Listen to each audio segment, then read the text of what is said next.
Training camp begins next Wednesday for the Bills. Coverage of training camp on WGR presented by Fiegel Car and Joyce, your border attorneys, and by Outlet Liquor. When you need to stock up, it's the place to buy a case. What's your outlet? Looking around the NFL, NFL Network's Ian Rappaport reports that Panthers edge rusher Nick Scorton suffered a season-ending ACL tear yesterday on their first full day of camp. The Raiders, they signed number 1 overall pick Fernando Mendoza to a 4-year, $57.3 million deal. Jaguars coach Liam Cohen said, quote, he will do it when asked if Travis Hunter would play offense and defense this season. And ESPN's Jordan Renan reports that the Giants wide receiver, Malik Neighbors, who's been dealing with a knee injury, is not on the physically unable to perform list to start training camp. And in case you missed it yesterday, Patrick Kane, he signed with the Blackhawks on a 2-year, $8 million annually deal. In baseball, the Blue Jays, they beat the Rays 3-1. The Yankees, they play the Phillies today at 6:45. The Mets play the Dodgers at 7:10. And the Blue Jays, they play the Red Sox at 7:15. That's your Paddock Chevrolet Sports Update. Paddock Chevrolet with you for the extra mile since 1935. I'm Joe Cali for Western New York's Voice of the Fan, WGR.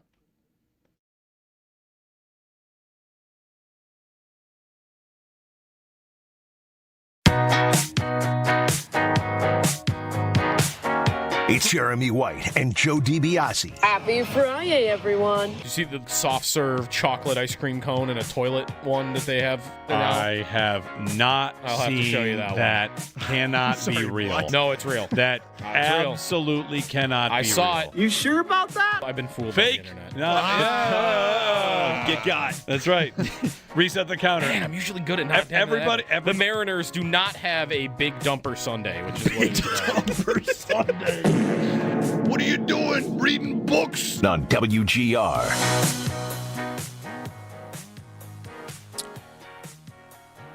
All right, what's up?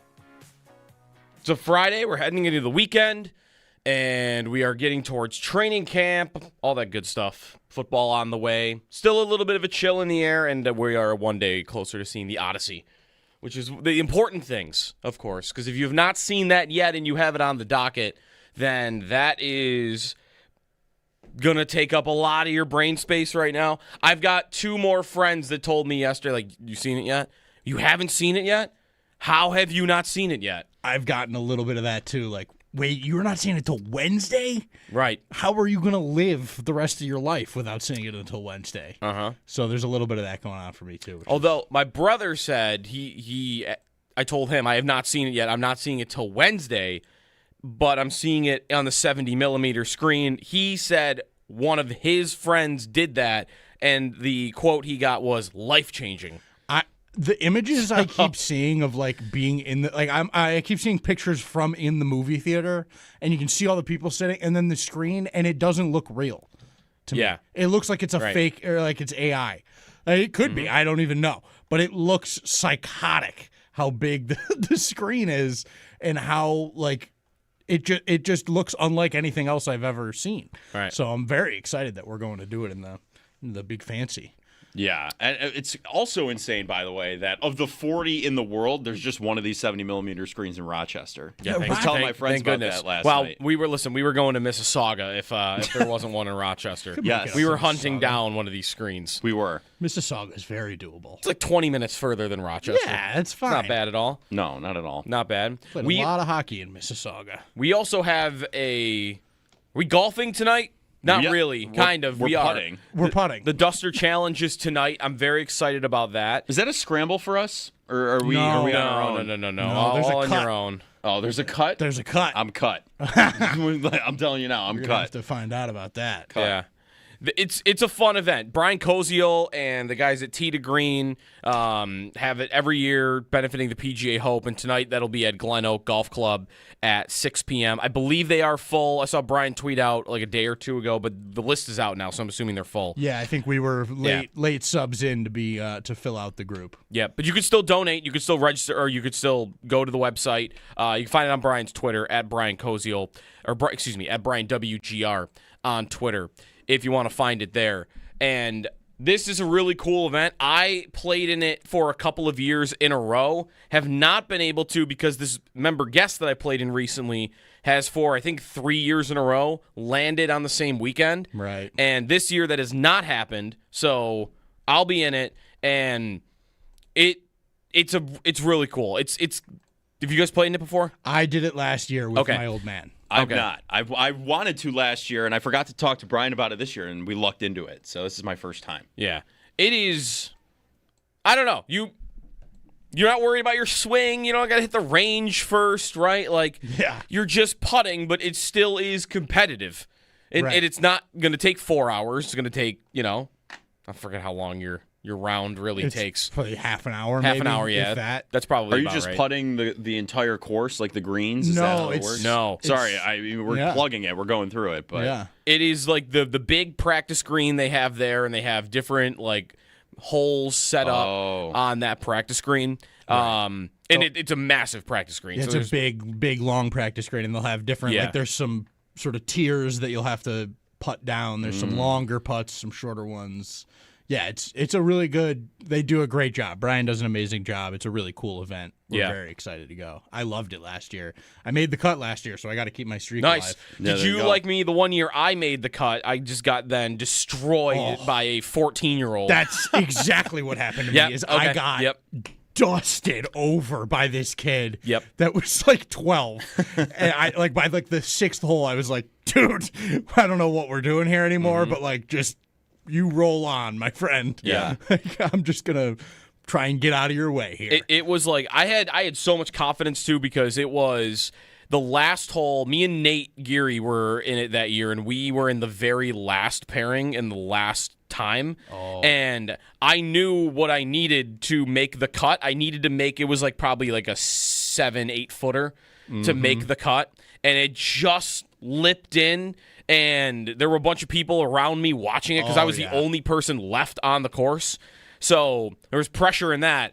And when I made that putt, I'm like, oh, I am going to do so well going into this play. And then like by the second hole, it's like, okay, this kid is just going to beat me by 50. we have lived the exact same Duster Okay, Challenge yeah. life. It's like the same thing happened to me where like I went off in the like the first round. Yeah. Felt great. I made like a bunch of 6-foot putts and then waltzed into the cut match and thought, Yeah. I'm gonna crush this. This is awesome. Oh, I got this kid I'm going against. That makes me a little worried. And then he like one putted the first one. I was like, oh no, I'm buried. Yeah. And that was it. I might have to hit the chipping and putting green somewhere today after the show and just get working on that a little bit. So that'll be tonight, 6 o'clock. That's fun. Again, if you want to donate, go to @BrianWGR on Twitter. You can find the website there. Charity.pledgeit.org/Duster Challenge is the actual site if you want to find it there too. It's Jeremy and Joe. Jeremy off today. We've got a bunch of stuff to get to on today's show. A lot of football, of course. We'll have Sal at 7 o'clock, more on training camp. And we're going through the schedule. And we already talked to John Harris on the Texans earlier in the week. Week 2, Lions. We will talk to Nolan Bianchi of the Detroit News at 9 o'clock on what the Lions have got going on this offseason and into next year, because they had a bad year. Listen, like all the, hey, what's the Bills' floor with the new coaching staff, and could they be a wild card team again? Could they even miss the playoffs? You probably think no, because Josh Allen is so good. But the Lions were a Super Bowl contender last year that didn't really, like their quarterback didn't get hurt, and they just missed the playoffs. They just missed it. Lost 3 of their last 4 games, 9-8, and that's all she wrote. So it can happen to almost anybody. The Bills might not be in the anybody for that. We'll talk to Nolan at 9 o'clock though on the team the Bills are opening the new stadium against. I guess I still want to put it that way, even though I know they are playing preseason games in the new stadium. Before that, they are opening the new stadium against the Lions. I drove by the new stadium yesterday and saw all the big buffaloes. It looks the sign on the stadium. I drove past the stadium from a different angle. Oh, yeah? Ooh. Didn't come from Southwestern and made a left onto Abbott. I had done that. This was big tree, make a right on Abbott, and coming up on the stadium from that angle. Oh, yeah. And there's the big Highmark Stadium sign, and I'm just getting that itch, like even for the blue and red. Just Yep. I want to see Do you ever watch a show for it might be your favorite or a movie that you love, and then you are watching it with somebody that has never seen it before? Mm-hmm. Oh yeah, and you're like reliving it. Yeah. Yeah, but like through them, Right. and you're like living through their reaction of it. That is what I'm excited for about the blue and red, because I have done the tours multiple times. And I know that 99.9% of Bills fans have not been in there yet because you haven't really had an opportunity to. Why would you yet? The blue and red practice with everybody, I'm just like looking around, and I don't know, the artwork in the stadium in certain places, the bars, the deck where you oversee Buffalo, I'm almost excited for that. Yeah. As much as anything, because I've seen a lot of what the stadium is structurally. I don't know what it'll be like when, sound-wise officially yet. That I'm excited for too, though. Right. How loud is it really? But I can't wait to see everybody's reaction.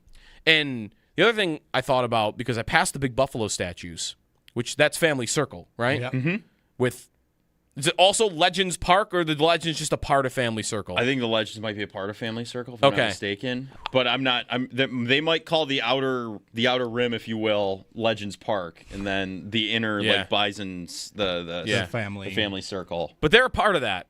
And I was wondering, looking at like how that is all going to be set up, and it's everybody that I think was on the Wall of Fame except for OJ, and everybody else is going there that was on the wall. Mm-hmm. And then I'm looking at, like, there's not really a lot of room there. I mean, they will create some room, I'm sure, if they need to, because isn't there a pretty long list of Bills from the McDermott era they're going to want included in that circle? Yeah. Oh, yeah, for sure. But how many? Like, what's a lot? Like, I feel like... Eric Wood. Micah Hyde. Okay. If you're going Hyde and Poyer, right? You got to get both. Are both going on there? Kyle Williams. Kyle Williams will be in there. Okay. Absolutely. I mean, is Matt Milano in there? Mm. Is Taron Johnson in there? Milano feels to me like he might be a guy that we don't put in there because he was so quiet. Yeah. He might not have been enough of a fan guy. Yeah. For him to rate on a level. Like, he was as good a player as any of the guys we just named, obviously. Mm-hmm. He's got the All-Pro. Like, he was legit. But he wasn't like Mr. Buffalo. But he was never like, oh, this guy's the Buffalo Bills. He was always like the sort of silent assassin on that defense for a long time, where it was just, he's quietly awesome, and you're never really going to talk about him. Mm-hmm. Like, it's just sort of a... Yeah. It feels to me like a guy that might get left off. I'm not saying it's appropriate. Milano? I think it might happen because he was quieter. It's tough, though. He's a nine-year Bill. Almost here for a decade, yeah. He is on the team that breaks the drought. Mm-hmm. Yeah. He's on that team. He doesn't start. He only starts 5 games that year. And he had an interception that year. I think I remember it against the Raiders, maybe. Doesn't play in that playoff game, from what I see. But... for a first-team All-Pro linebacker that spent a decade on the team. Yeah. Right? Like, I'm not even saying you're wrong. I just think that is saying something about the era. That if we're setting the cutoff there, I think if Milano's not making it in that park, then Taron Johnson wouldn't be making it. Taron Johnson's an All-Pro and, like, hit that interception. He had a moment. Right. Like, he's got a much bigger moment than Milano That's a huge does. moment. In the playoffs. Yeah. 8 years for him, 1 second-team All-Pro, 113 games for him. Milano actually less because of injuries, 106, but whatever. Over 100 games. It's pretty good. And he's got the Lamar pick. Yeah. Right. And that Lamar pick is an all-time moment. I mean, that's as good as it gets.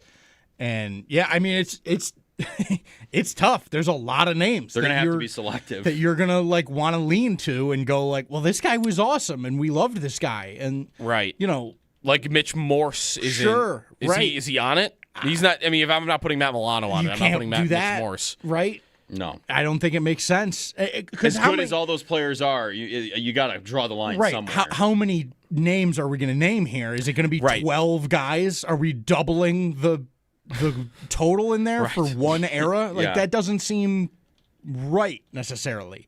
Not that none of those guys aren't all deserving. I think they're all great Bills that did a lot here and mattered in a big way. And we're in an era that was maybe as impactful as any aside from, going to 4 straight Super Bowls. And so, could you justify having 5 or 6 guys? I think absolutely, but getting to like 10 names seems like it would be like, what are we doing here? So I think I might use previous precedent to argue that they could do that many names because I'm looking at like just wondering while you were talking, like how many guys from the 90s were on the Wall of Fame? Yeah, that's what I need to know. Give me that. And I think I count 11 names. Okay. If I'm including the coach and the GM who Right. made it in there because Marv and Bill Polian were, at least they're listed on the Bills site with who's on their Wall of Fame. I remember seeing Polian was on the Wall of Fame. I just never noticed it. that's the one that I don't remember. I don't. seeing. Yeah, But like there, okay, so like is McDermott? that's what I was just gonna say. Is McDermott in the Legends circle? I would want to tell you yes. I think. I think I want to agree. By the way, the guys that were from the 90s teams that were on the Wall of Fame, Phil Hansen, Kent Hall, Jim Kelly, Marv Levy, Bill Polian, Andre Reed, Jim Richter, let me keep scrolling here, Bruce Smith, of course, Darryl Talley, Steve Tasker, Thurman. Okay. Yeah. So I mean, it's a lot of names. It's a lot of names. It's more than I was maybe expecting. Yeah. I would say. I definitely didn't see that. The question is now is just more or less space. I think. Do we have the space for it? Right. I think that's the biggest concern here. I mean, you don't have to worry about Allen because he's going to get a statue somewhere in there. you'd still put Allen though in there, Right. You put the statue and his thing would be like gold, right? With McDermott specifically, I feel like that'd be tough because if you're looking at Marv Levy, that's 4 Super Bowl appearances, right? Right. And that might be the precedent that's like he didn't Well, actually make a Super Bowl, unfortunately. Right, And, but you it know, was so. it was a winning era. I totally agree. Yeah. But they might look at it and be like, he didn't make 4 Super Bowls in a row. Right. Lou Saban was in the Wall of Fame, who was the Bills coach in the yeah. 60s and then again in the 70s. And I think those are the only 2 coaches in there. Sean McDermott is second all-time in wins for the Bills, and he is by a wide margin. Yeah. He is not to where Marv is, but Right. he also didn't have the playoff wins that Marv did. But I think McDermott would qualify eventually down the road. I think I agree. The drought breaking, I think, puts Yeah. that over the line. If this is an organization that was sort of an in and out playoff team, and then he came in with Allen and it became perennial playoff team, Yeah. I don't think it's quite as heavy. I think the fact that it was breaking the drought, he came in after the Ryan disaster and everything, cleaned everything up and all that, and was here for as long as he was. All that together, I think, puts him over the top. But I think again, it's one of those things where it's I think closer than yeah. you'd think. By the way, comparing that to the 90s who had 11, you could say, well, that team made 4 Super Bowls. This team didn't make 1. You don't get 11 names in the Legends part. Right. You get Yeah. 7. You get 8. That sounds And more appropriate. Then I have to decide again, is my cutoff before or after a Mitch Morse? Is it before or after a Matt Milano? I think Milano, personally, he was too excellent for too long. In an era where they were so good, and I know there might not be what is his moment? His Bills career is likely over. Yeah. He doesn't really fit, I think. I mean, we talked yesterday about the defense with Carl Jones and how it's different, but the guys that played on the team last year would not be the worst fits in the world. I actually listened to Brett Coleman's podcast, Bootleg, yesterday, and they talked about how if you're comparing this Jim Leonard defense to past Sean McDermott defenses, it's polar opposite. But from what they do this year to what they did last year, well, Jim Leonard is known for simulated pressure all over the place, and the Bills were one of the top simulated pressure teams in the league last year. The Jim Leonard defense is known for playing a higher rate of man. The Bills defense played as much man coverage as they ever have last year. So maybe Milano could fit into it, but whatever. I think it's probably over for him. And what would you say his moment is? Folding Tua. Folding Tua. No, that's No, actually Mike White. Mike White. White was the guy that he. Tua, That's I the think one. he just shoved to the Tua, he ground and shoved. Tua And- slammed his head on Yes. the back. Yeah, Okay, Mike White, not Tua. he nearly murdered. That's what I was on the thinking football about. field. Yes. That Mike White hit might be the greatest hit I ever watched live happen in a Yeah, game. I couldn't oh my believe that. God. I couldn't believe it when that What happened. just happened? That moment is incredible. Is it his moment? It's Mike White, though, right? Right. And it was the Jets, if I'm not mistaken. Yeah. I mean, he's had pick sixes even, big interceptions He has. in regular season games. I'm not sure he's ever made the big, giant playoff play. I'm not saying he's been bad in the playoffs. His moment in the playoffs is unfortunately Travis Kelce winning in 13 seconds. Right. That's on the game-winning He's covering touchdown. him. Right. Yeah. He blew that. Was that him that blew that? Yeah, Not but they even- put a I linebacker kinda on guessed. Kelce. I was going to say so, I mean, tough. Yeah, Like, it's a tough right. matchup. He's playing one-on-one against prime Travis Kelce. Mm-hmm. But that's I think of Matt Milano, and that pops in my brain too. I mean, there's the big long pick six. Who is it against? Is it the Titans? Maybe. He had one against the Titans, but Yeah. I'm looking right now. They're already up 34-7. Oh well, then no. That was that's the not- routing. That's right. He had a He had a big pick against the Raiders, but they were already up 28-10. That was here. Jimmy Garoppolo was the Raiders quarterback. I mean, yeah, you go to YouTube and search Matt Milano. What are the big moments? He sacked Tom Brady in 2021. He destroyed Juju here in a game against Pittsburgh. The Mike White play probably is it, but it's more just about sustained success for him. Right. But again, you could tell me that you think it's before him or Taron Johnson.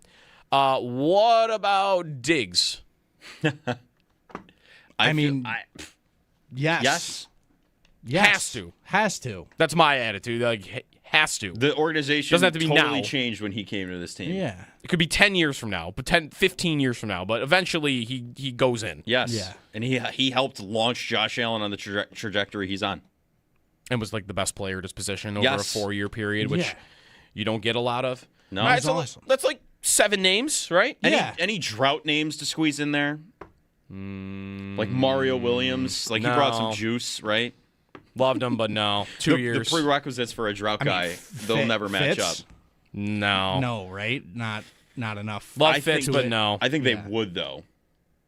I think Because that- he's still so ingrained in the game. You know what I'm saying? I think they'll look at that and be like, that'd be cool to put Fitzpatrick there. We'll have him there for the event. All of that. I don't think they would. I think they would still have some. They have him involved enough. He'll be out there with his shirt off, leading the charge. Right. Right. I would say that as much as he's beloved, the fact that he was 20-33, Yeah, that'll do it. no, he's not going into. And you're the quarterback. It's different. Kyle Williams is not the quarterback, so you would never look at his record. And he scored a As a rushing Bill. touchdown.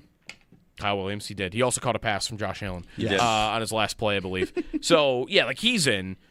Otherwise, I don't need to put anybody else in from the drought era because I also know I'm going to need some of these spots for guys that played under Sean McDermott. No Tyrod for breaking the drought. I'm in. Love it. Tyrod all day. No, just kidding. Love my guy, but no, not Tyrod. Yeah, I think you got to focus on Kyle Williams and then the guys that are on the team or have been on the team. Oh, sorry, did not mention. Someone just tweeted in Trey White. Oh, yeah. I thought we obviously. mentioned Hammer him in that. the first few names. I forgot we didn't even touch that. Yeah. Trey White, of course. Poyer and Hyde. Yeah, both of them. And they have to go next to each other, of course.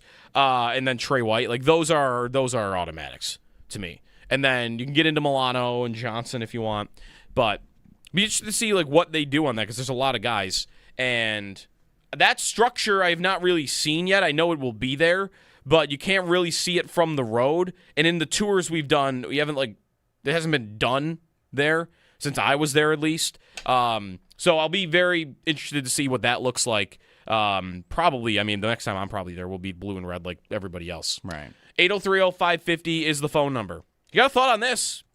What do you think? Legends Circle, the new Wall of Fame debate. Who makes the team from the McDermott era? And that includes, does Sean McDermott make it into a club like that? I think he does. Let us know what you think. We've got Sal coming up at 7. We will get into more storylines from training camp. We talked about Kincaid a bit yesterday. I want to do a little more of that today with Sal coming up at 7 o'clock and what his role, what they really want his role to be going forward, which is pretty tough to figure out. There's other news around the league. There's, good news on Malik Neighbors with the Giants. We talked about him yesterday and how that looked like it was going really poorly for him in his recovery, but he actually might be doing okay. And there was another thing about the new stadium that I saw yesterday that I need you guys to tell me if it's fake or not. You may have seen it. Maybe you didn't. But there's a certain sculpture in the new stadium that I had not seen in my tours, but a lot of the art stuff has come in after the last time I was there, and I don't know if this is real or not. I'll get to that when we come back here on WGR.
Training camp begins next Wednesday for the Bills. Coverage of training camp on WGR is presented by Fecal Car and Joyce, your border attorneys, by Outlet Liquor. When you need to stock up, it's the place to buy a case. What's your outlet? And around the NFL Network's Ian Rappaport reports that Panthers linebacker Nick Scorton suffered a season-ending ACL tear yesterday. That's their first full day of camp as well. The Raiders, they signed number 1 overall pick Fernando Mendoza to a 4-year, $57.3 million deal. Jaguars coach Liam Cohen said, quote, he will do it when asked if Travis Hunter would play offense and defense this season. ESPN's Jordan Renan reports that Giants wide receiver Malik Neighbors, who's been dealing with the knee injury, is not on the physically unable to perform list to start training camp. So good news there. In case you missed it yesterday in the NHL, Patrick Kane signed with the Blackhawks on a 2-year, $8 million annually deal. In baseball, the Blue Jays, they beat the Rays 3-1. The Yankees play the Phillies today at 6:45. The Mets play the Dodgers at 7:10. And the Blue Jays, they play the Red Sox at 7:15. That's your Paddock Chevrolet Sports Headlines. Paddock Chevrolet with you for the extra mile since 1935. I'm Joe Cali for Western New York's Voice of the Fan, WGR.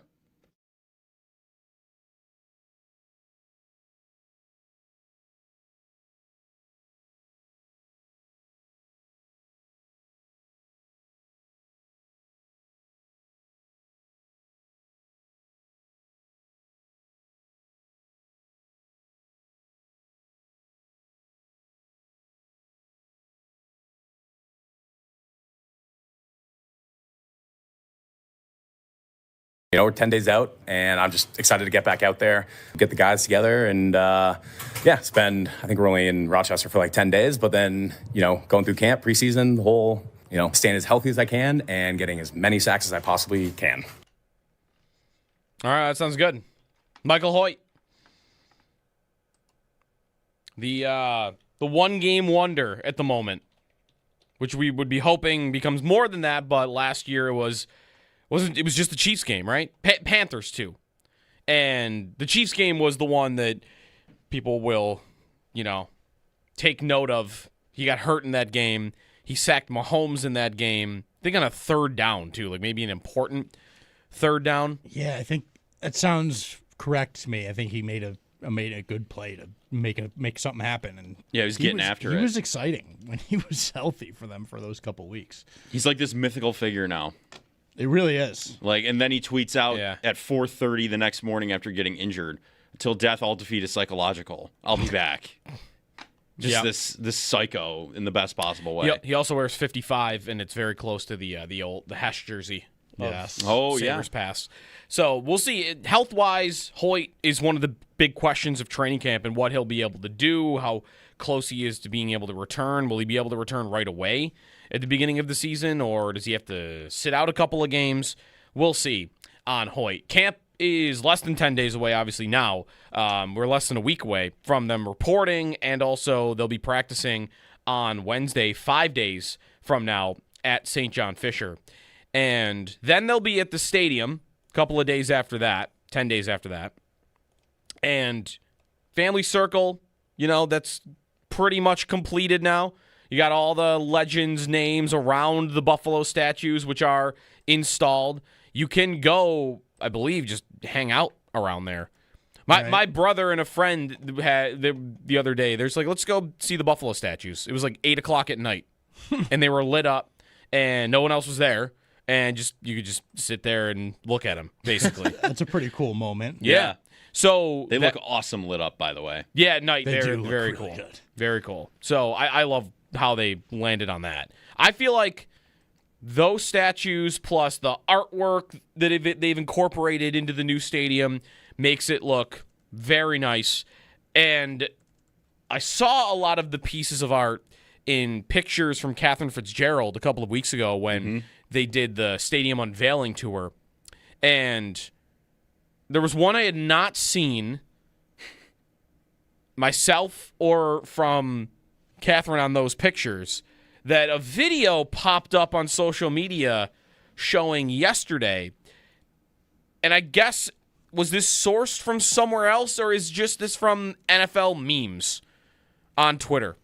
I saw it on Barstool yesterday, I believe. So I think it's sourced from somewhere. I think it was sourced from NFL memes, though. Right. Oh, was it? I think everything is coming from that account, which does have a lot of followers, but the account name is NFL memes. Right. And they have 1.5 million followers, but, like, again, not affiliated with the NFL. It's right there in the bio. Yeah. Obviously. They posted a video last night, of a 20-foot tall broken folding table that is in the concourse of the new stadium. Yep. Yeah, that's pretty hardcore. And I would go ahead and say it's real. Look at the reflection of the stadium and the window behind it. It does look. And then they turn around and show the seats. Like, there's a little too much going on here for someone to mock this up, if you will. You almost think it looks too amateur video style, The cell shaky phone, hand cam shaky thing. video. Yeah. That- I was just thinking that too. That makes it feel more real, right? Yeah. I think. So you think that this is? I'm not getting got here. No, There's a broken folding table in the concourse that's 20 feet tall. I would think so. Okay. If there's all this other art in there that's really thoughtful, like the old goalposts or just yellow metal goalposts in the waveform of a doink, I'm sure they put a broken folding table in here. You know? That does exist in one of the club levels, yes. Yeah. Right. So I think that this is definitely, I would say this is real. We don't know definitively or not, but I think there's too much going on here for it not to be. I mean, it'll become the stuff of legend if it isn't, because everyone's going to be searching for it the day that we all get in there. Where's my giant table? And if it's not there, we're like, am I in the wrong spot? Where is it? It's coming up. Can't wait for it. Camp next week, of course. And I've still been doing the thing, I mentioned this the other day, where I've been going back and watching the 20-minute highlight video, kind of condensed game packages of games from last season, because there is just so much to forget from last year. Maybe later on we'll play like the little game of what we remember from each game. Yeah. Last season. Last year, or yesterday, I watched back, speaking of that Hoyt sack, I watched the Chief highlights from last year. Close game. The Bills succeeded on the tush push against the Chiefs, who had stopped them in the previous AFC Championship game at it. And Allen was fantastic. Cook was really good. What else in that game? You know what that game was? That game, it was a coincidence that we had talked about Kincaid yesterday, because that was a Kincaid game. Mm-hmm. Right. And there are not many Kincaid games where he is the focal point, where he is really getting the ball forced his way. Forced is the wrong word. I mean, he was open on a lot of these plays. But that game last year, 6 targets, 6 catches, 101 yards, and 1 touchdown, which I think with the touchdown you could say is his most prolific game of the season. He had a couple more yards against New England. But he had 2 out of 3 100-yard games in the middle of last season, and otherwise was just kind of I caught 3 passes this day for 35 yards, and I caught 4 passes the next day for 40 yards. But there were those couple of glimpses in the middle of the year. New England was one of them, but this Chief game was another, where he was getting open, and it was happening down the field. The touchdown he caught was like a ball that Allen threw 30 yards through the air to Kincaid. And that player is really, I think, in there. Yeah. And I just don't know that they're ever going to unlock it. One thing we did not bring up yesterday that we should have probably when it came to the Kincaid conversation and what the Bills might want out of him is this is an important year for him, because you would be talking contract extension with him. Right. After the year if it goes really well. Yeah. And I don't know, like if they had to make that call right now, they do not. They picked up the 5th-year option. They had to make the call on that. But with tight ends, it's easy because it's like $8 million. If they had to decide right now whether they're extending him, I have no idea what they would do. I don't either. If it were me, I wouldn't. Right. With the injury history and how injured he's been, and, you know, physical therapy rather than surgery. I'm not saying he should have gotten surgery, but like, there's still no PCL that's intact, right? So, like, there's risk for it to flame up and all of that. Mm-hmm. I just feel like if he has a great season this year, of course, your mind's going to change. My mind's going to change. Yep. But as of right now, if we had to make the call, I wouldn't. I'd move on. I mean, if he's getting top of market tight end money, I'm not super into that. Right. It depends on what he asked for. Right. Sure, I think if you're able to Yeah. talk him down to like a contract that makes sense for a guy that plays like 50% of the time. Yep. Like that's what I need. If I'm going to sign him, I need him to acknowledge and his agent and the contract to reflect the fact that he's not on the field all the time. it's less than 50 Right. historically. Right. I'm being nice about that. Yeah. Like you are not getting George Kittle or, crazy tight end money. It wouldn't make sense, I don't think.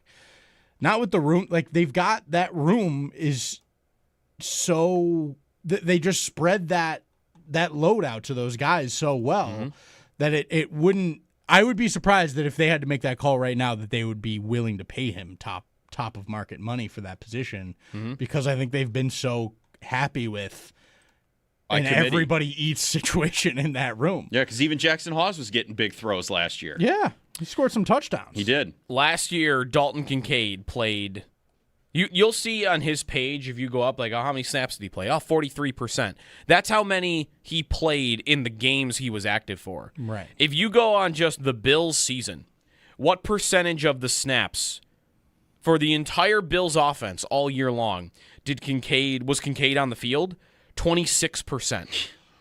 You're talking about a guy, like they had a great year offensively, right? Like within context of the league. Right. Within the context of the quarterback, they probably had an appropriate season, but they had a guy play a quarter of the snaps for them. You're only on the field 1/4 of the time.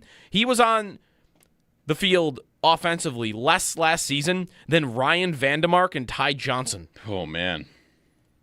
I mean, I didn't realize it was 26% throughout the season. That's crazy. he played 12 games. He didn't play 5 games. He played 12 games, and that's what we're talking about. I don't know. I think there's so many elements to him. He is I think the most interesting conversation on the offense because I think we all know he's good. That's the difference. Like Coleman comes up a lot because he was drafted high. There's not a lot of evidence he's actually good. Right. It's the whole question is whether he can become good. Then, and I guess also show up on time to meetings and stuff like that. Sure. With Kincaid, we know he's good. We know he can catch the ball and get open, but there's injuries, and there's how they like to manage these injuries, and there is what they even would want from him if he's healthy, because they have Hawes, they have Knox, those guys play a lot. This offense runs the ball a ton, and does Kincaid fit playing on this offense even if he is available all the time? In addition, he is, because of that, predictable. Right. And I don't think you want that as an offense, to have somebody that is kind of a tell. The defense just knows that you're so much more likely to throw the ball when he's on the field. So there are a lot of things that go along with, well, he's good, but I've got this reason, and this reason not to pay him. I mean, when you said Kittle money is $19 million per year at the tight end position. Yeah. I'm not giving him that. No way.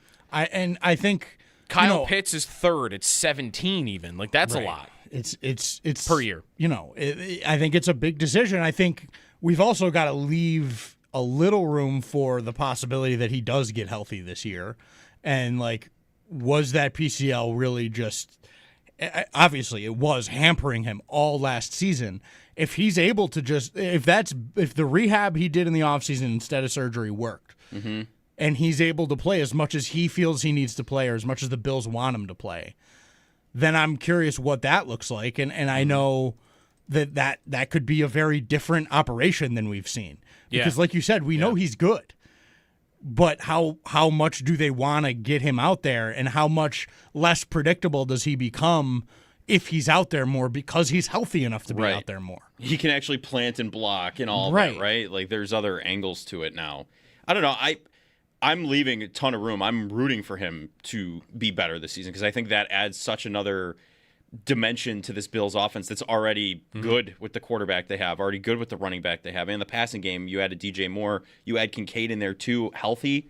Like that's a recipe for success. But it's more so if we had to make the call right now, no, based off the last couple of years. He had 6 catches on 6 targets for 83 yards and a touchdown in the Denver playoff game, by the way, also.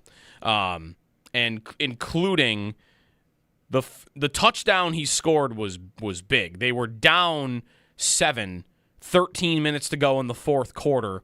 They had 3rd and 8 from the Denver 14. And I think it was that one play call they have where it's like a fake to one side and then there's a wheel route, and that was Kincaid. But he was big for them down the stretch in that last game, that playoff game. So, yeah, we'll ask Sal about this coming up at 7. Like, the plan for Kincaid and the motivation to get it going more than it's been going. I mean, it's not bad. The numbers are fine, but for a first-round tight end, I think you do want more. And feel like he's capable of more. It's just whether his body can hold up doing it. 803-0550 is the phone number on that. And also, we got a couple of tweets on this. The new Wall of Fame debate, family circle around the Buffalo statues. We'll, check in on that here and there throughout the morning. I feel like we did a pretty good job of getting the list down, but I do have one person who thinks Diggs should not be in the list. Get to that next.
Welcome back. It's Jeremy and Joe. Sal coming up in the 7 o'clock hour on a little training camp preview. The family circle debate we had from earlier on who should make it. It's the new Wall of Fame debate. I don't think they're going to have a Wall of Fame in the stadium. I don't know that for sure, but I don't think they will because they have all this outside, which is a very nice area, and they've got more than just the player names too. They've got a couple names up, if I'm not mistaken, in the stadium. I think it's like Thurman, like the main characters, if you will. The retired numbers? Yeah. Because I think Bruce's number's retired, Kelly's number's retired, and Thurman, and maybe that's it. Yeah. One listener tweeted in that they would not have digs on John tweeted. No digs for no reason other than just lack of longevity. This is, if you've heard me enough over the years, I am a peak guy over a longevity guy. Hall of Fame debates and whatever, legend debates of all time. If you had a 4-year peak of being the best at a position in the league, I'm going to value that over a 10-year run of just being pretty good. And Diggs, he'll fit that debate pretty easily. Because he was unbelievable for 4 years, but it was only for 4 years. So he'd be in it for me. Late to a break. We'll get to Sal when we come back on this Kincaid conversation and more next.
Training camp begins next week for the Bills. Coverage of training camp on WGR is presented by Fiegel Car and Joyce, your border attorneys, and by Outlet Liquor. When you need to stock up, it's the place to buy a case. What's your outlet? Around the NFL?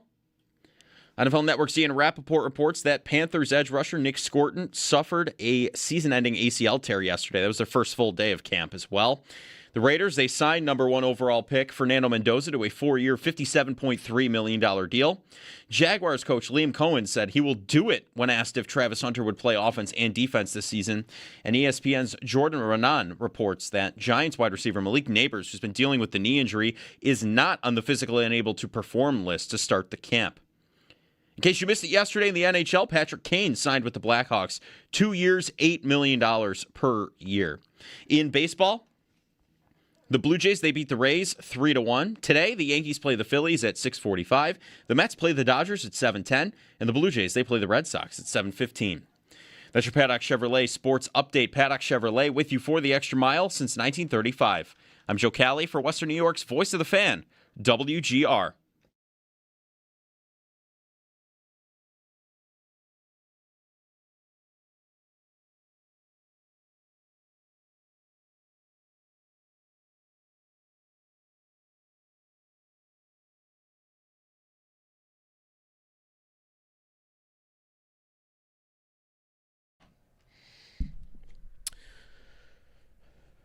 Few days away from training camp. Less than a week until they're on the field. And they'll be at St. John Fisher. And then we will be even closer to the blue and red scrimmage with fans in the stands.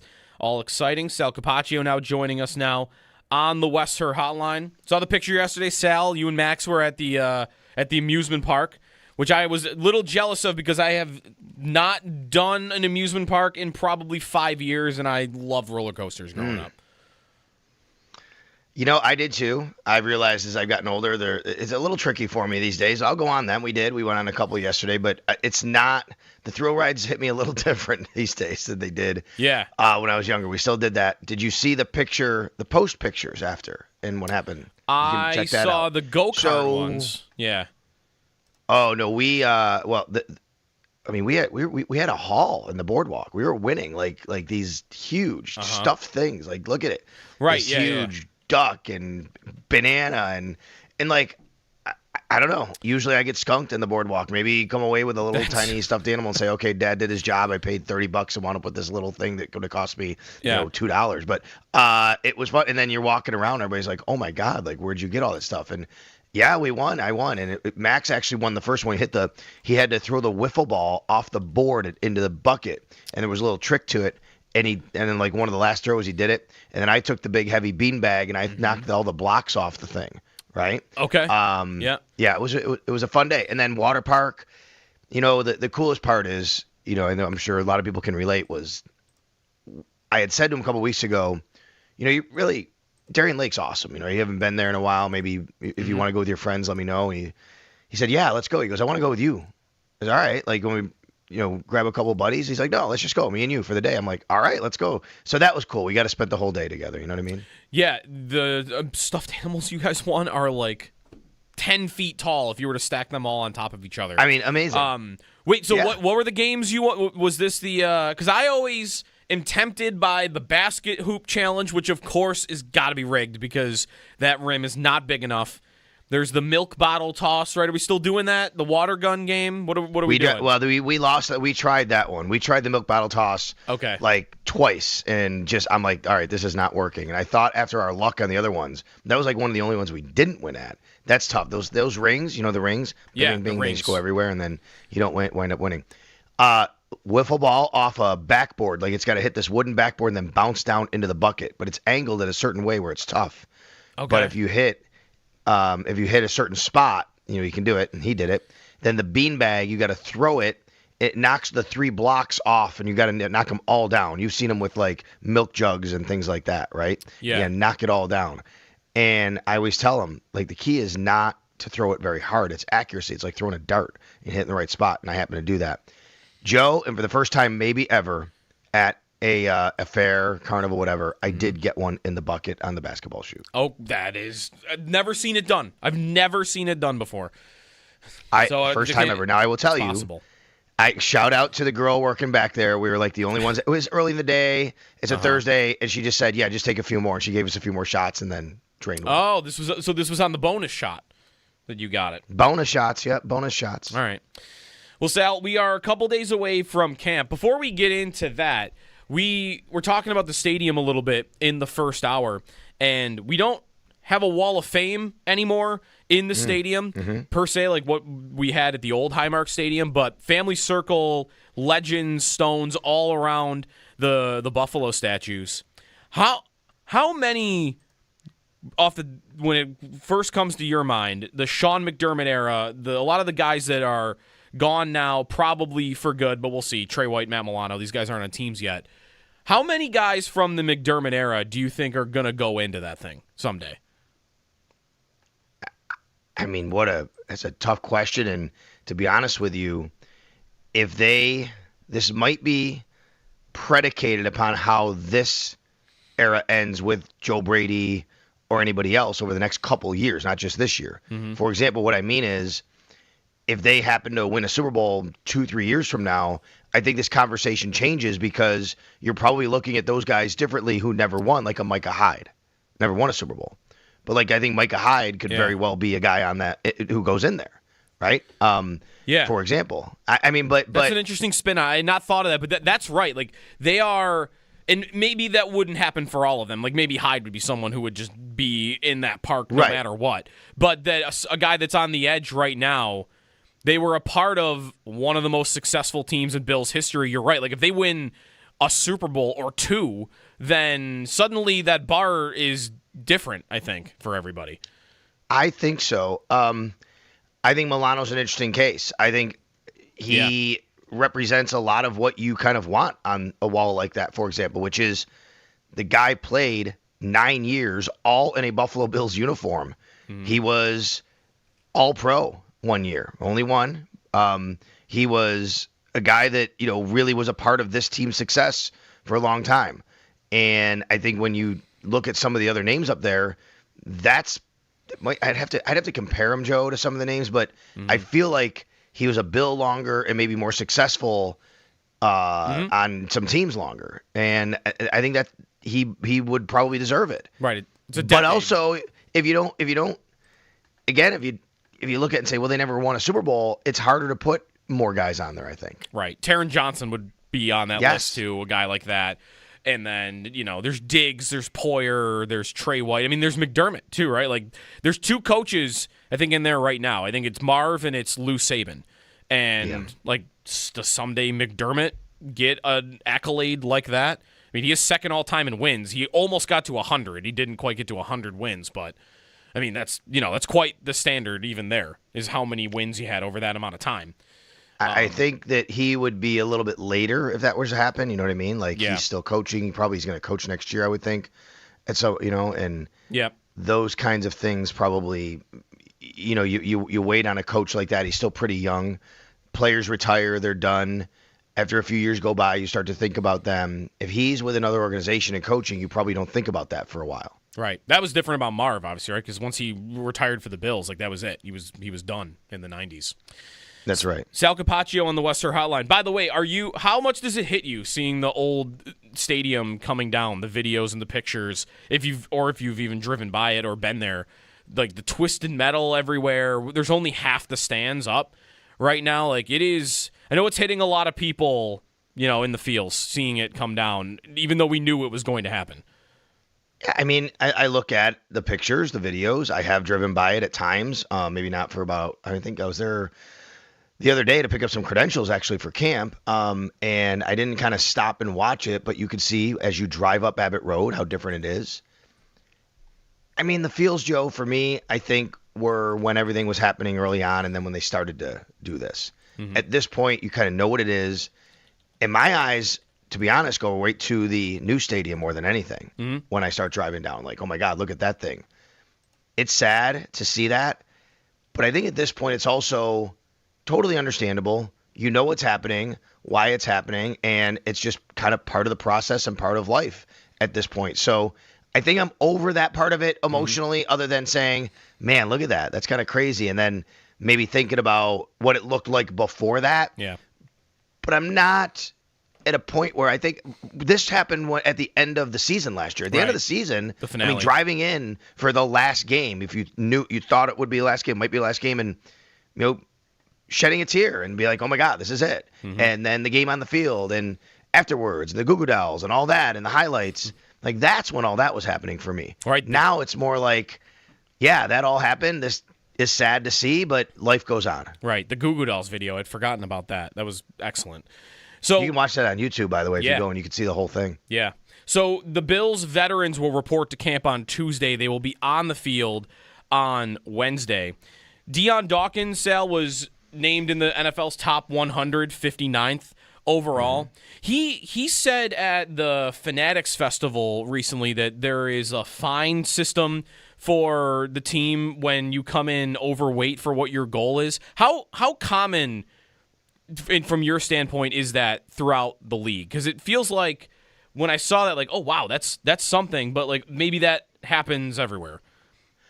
So I think that's more about like something internally they do that, you got have agreements with guys. I don't know if you can actually I don't know if that's like CBA across the board. Everybody's got to be a certain weight. I don't think you can do that necessarily. But I think teams have their own goals. You come in here and you put something in the kitty or something like that. You know what I mean?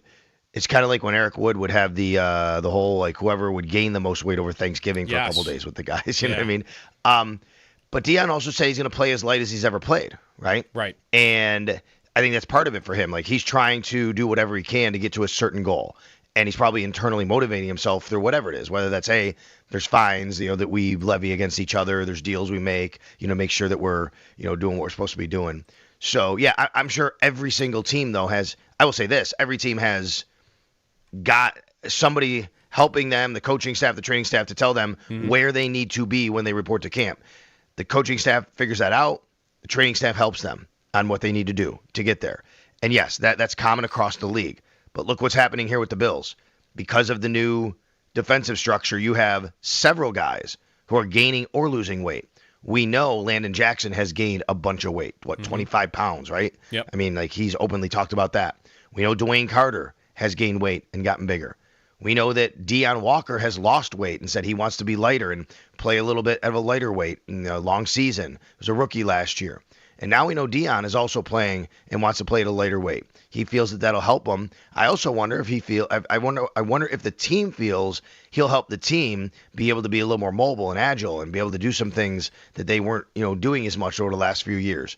So I think there's a lot of motivation there for Deion Dawkins, and the fact that you just brought up, he slipped in the top 100.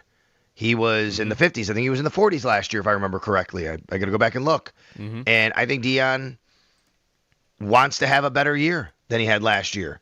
And I think Bills fans would like to see Deion have a better year. He wasn't a bad player. I don't think he was the exact same Deion Dawkins, though. Do you think the Bills are in that boat too? There was a lever to pull with his contract this offseason that they still could, by the way, but they haven't yet.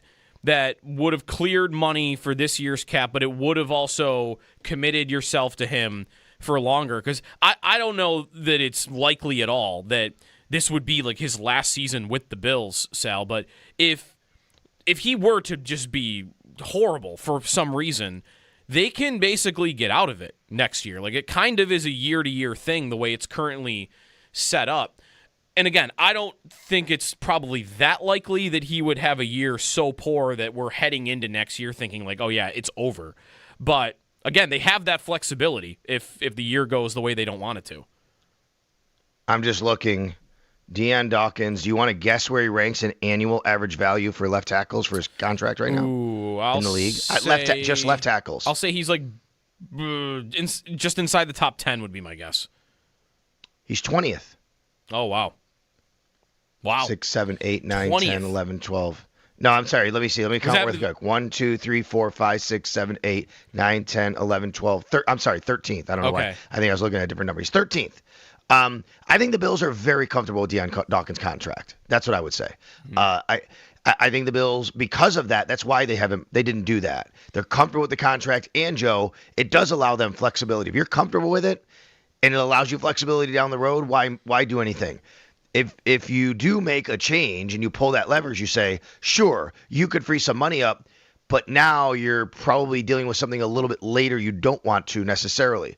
This happened with Dawson Knox recently. They figured it out, but we all knew the Bills went into the offseason and said, like, we can't live with that number. And Dawson Knox even admitted, like, he thought that he might not be a Bill this year. And I know it's a different player, but like those are the things and decisions you have to make. So going forward, we'll see. Now they have more flexibility if they do. If he has a really good year, maybe they can even add on years next year. Maybe they do something like that and say, look, we're going to wrap you up for another few years. He's 32 years old. If you can play at left tackle for quite a while in this league. Maybe after this year, they say, let's add a couple more years on. Maybe we can have some flexibility to lower some money on his final year. You can do it that way too. I think the Bills are very comfortable right now where Deion Dawkins' contract is. Sal Capaccio with us on the Wester Hotline. Sal, I asked Carl Jones this yesterday on the show the same way. I'll put it to you. If I told you you could hit a magic button and Dalton Kincaid will be perfectly healthy all year long, what do you think his role would be in the offense? Like, how much would he be on the field, and I guess what would his workload be? Because I think everybody knows he's a good player.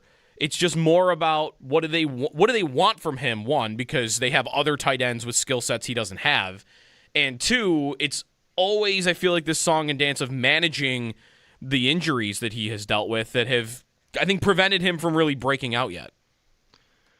I think if he's fully healthy, he's on the field more often. I think they'd love to see him on the field more often. They don't want to be as predictable when he's on the field. Right now they are. I know I was talking with Mike about this stat. Mike had a Ryan Paganetti on a couple weeks ago. You know who Ryan is? Yes, yeah. He's really good, and he was with the Eagles during their Super Bowl run a few years ago. And yep. I don't know if you heard this stat. We were talking about this because I saw this stat that Ryan had tweeted out, and I think it's amazing actually, about the number of times if you were the only tight end on the field, your team runs the ball. Have you seen this? I heard him reference it on the air, but I didn't see his tweet. I'm looking for it now. All right, yeah. Let me explain what he wrote here. So he said that if you he took every single team's number one and number two tight end, and the way he based 1 and 2 is how often you're on the field. Okay, so the Bills, it's actually Dawson Knox would be considered the number one tight end on the field. Okay, because he's on there so often. For the Bills, it would be Dalton Kincaid would be number 2. If they go 11 personnel and that tight end is the only tight end on the field, how often do they run versus pass just on first and second down? Third down's a different animal. And when the only tight end on the field, 11 personnel, is Dawson Knox, the Bills ran the ball about 58% of the time, which is pretty average again around the league, okay? Mm-hmm. However, when Dalton Kincaid was the only tight end on the field and the Bills in 11 personnel, threw the ball 58% of the time with Dawson. Knox. Yep. With Kincaid, it's close to 80. He's the highest in the league, Joe. Right. So of all tight ends in the entire NFL, if you take 11 personnel and say that's the only tight end on the field, the Buffalo Bills' Dalton Kincaid had the highest rate of passing the ball when he was the only tight end on the field for his team. That's called predictability. And I'm sure the Bills want to get away from that predictability. But they can only do that if Dalton Kincaid can be healthy and a good enough blocker in those situations. So I believe that if he's healthy, they want to do that, if that makes sense. Mm-hmm. That is, I found the other correlating stat when they're in 12 personnel. This is also from Ryan Paganetti. That when Knox and Hawes are the two tight ends on the field in 12 personnel, they have the lowest pass rate of any tight end duo in football, 28%. And compared to that, Knox and Kincaid, when they're on the field, are throwing the ball 70% of the time. That's almost like, I know you don't want to be predictable in that way, and I'm sure the Bills would be hoping that they can get to a place where, a defense doesn't know what they're going to be doing, whether Kincaid's out there, where Hawes is out there, where the Knox is out there. But at the same time, it's almost incredible that a defense would probably know what you're going to do going into a play, and you still had an offense as successful as you had last season. So basically what you're saying, I'm going to find this. I'm looking for it right now. I see it. Knox plus Hawes equals 28% passing. That's the lowest in the league. Right. And then Knox and Kincaid, 70. That looks like the third highest pass rate. One of the highest. Yeah. That's wild. So yeah, but I would say this for Knox and Hawes, like that. I think that's one of those situations where the Bills might not care to be as predictable. Right. That's what I mean. Like they Right? don't care because they're still like They're so good at it. it's They're so coming, good and at we're it, still yeah. going to run for 5 yards of carry. That's right. That's what you said. That's right. I agree with that. And let's remember, Reggie Gilliam was a part of that last year. You know, a big change this year for the Bills is not having Reggie Gilliam. Yeah. And if we're going to talk about the tight end role, like I think that has to factor in. Like how comfortable are they with the tight ends taking on more of that responsibility instead of the fullback helping out who can also play a little bit of tight end. Or the flip side is Ben Van Sumeren or Jackson Acker, if he makes the team over him, like, is that really a guy they really, hey, we're going to do exactly what we did with Reggie Gilliam last year with him? Like, I think that's a big part of what we're talking about here. Yeah, that's interesting. Like, if you could handicap, like, what that battle, I mean, we've talked about guard, we've talked about linebacker heading into camp next week, and I've not really thought about fullback because, right, is there even a battle at fullback? But the way you lay it out is more maybe it's a battle between the fullbacks and what? Like, if Hawes can prove to them, like, I can do all the things that you need at that position and do everything else that I'm doing at tight end, then you don't need to roster a fullback. Right. I think that's right, but I think the Bills will still want to keep one. Right. Like, I think the Bills still want to keep a fullback because they believe it gives them flexibility, but I also say because Van Sumeren, for example, is a really good special teams player. And, like, if you can keep – and there's nothing wrong. Like, I think in maybe someone's going, no, you hate this idea. But in the NFL, I don't think there's anything wrong with keeping a fullback on your roster if he's a really good special teams player versus maybe how we debate keeping a sixth wide receiver versus if he's a good special teams player, if that makes sense. Right.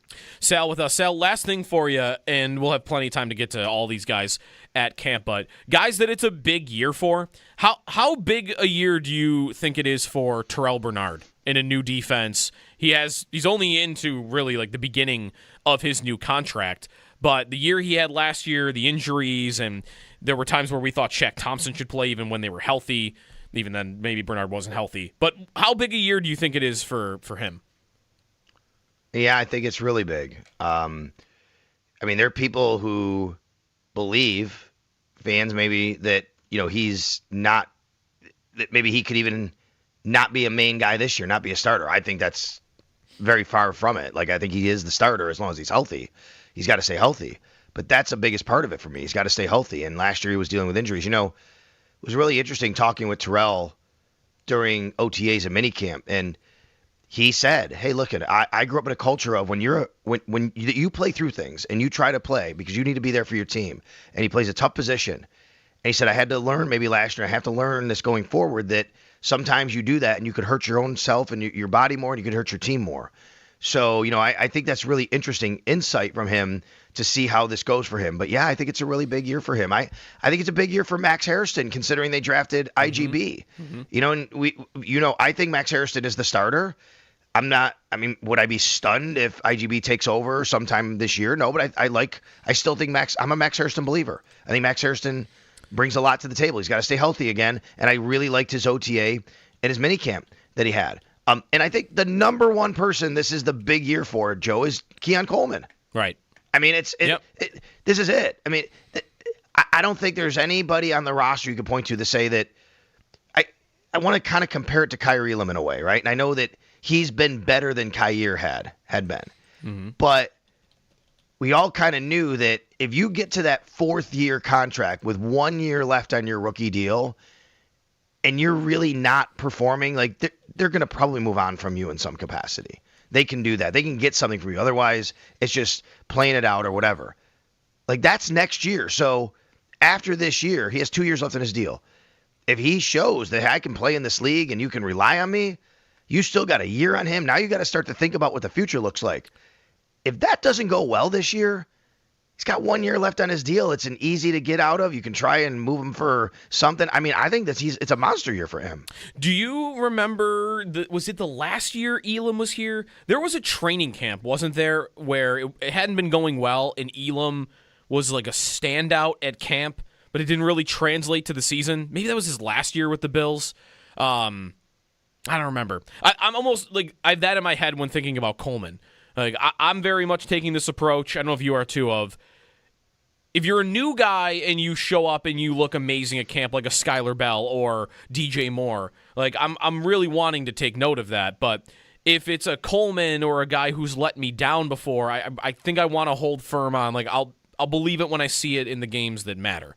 And that's kind of where I'm at with Coleman. I know many are with Coleman on that too. If he is catching like all these highlight reel balls at Fisher. No, I agree with that. And yeah, I think there was a time in there where that happened with Kyer. And what's funny is Kyer had a couple interceptions in playoff games, right? Like big picks. Yeah. He had one in Miami game that turned the game around when Miami was here and almost beat the Bills and was leading in the second half. He had one against Pittsburgh when they were down at the goal line. But there were just far too many mistakes.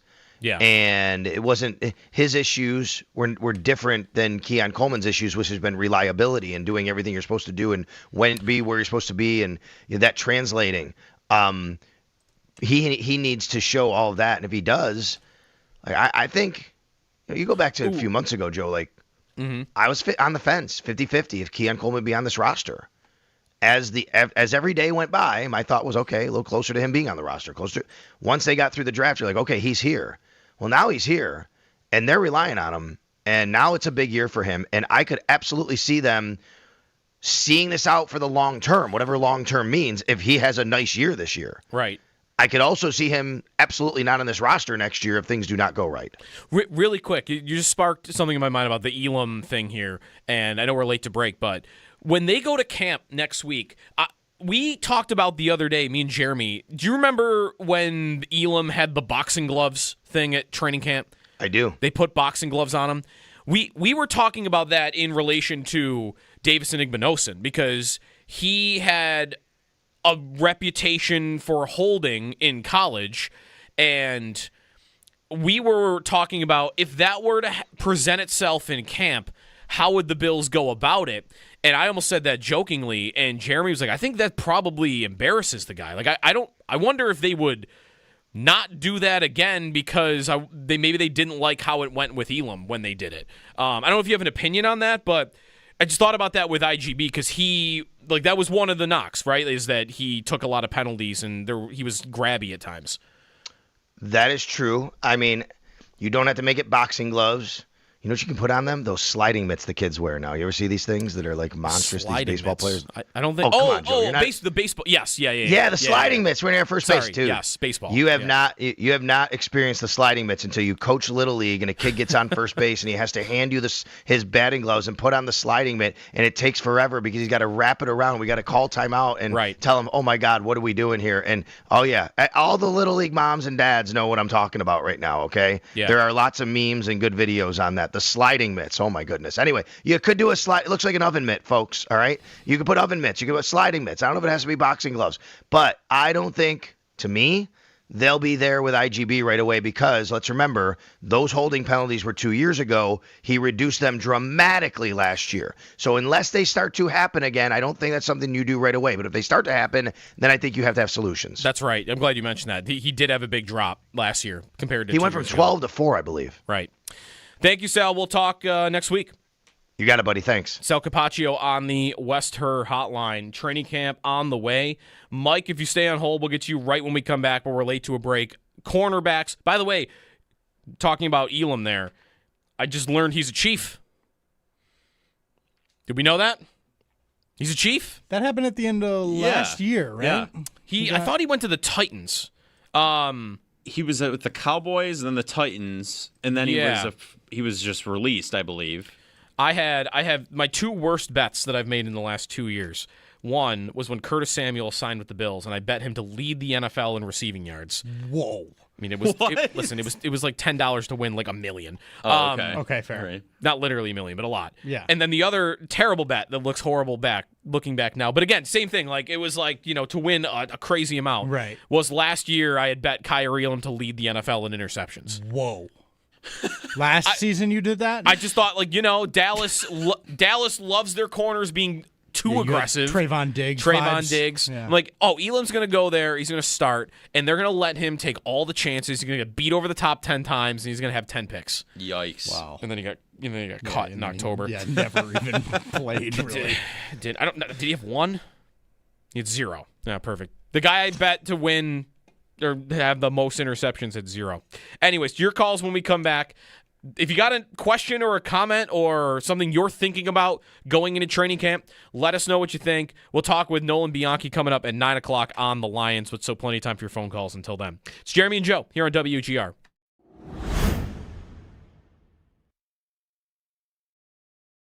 I think there's so many elements to him. He is I think the most interesting conversation on the offense because I think we all know he's good.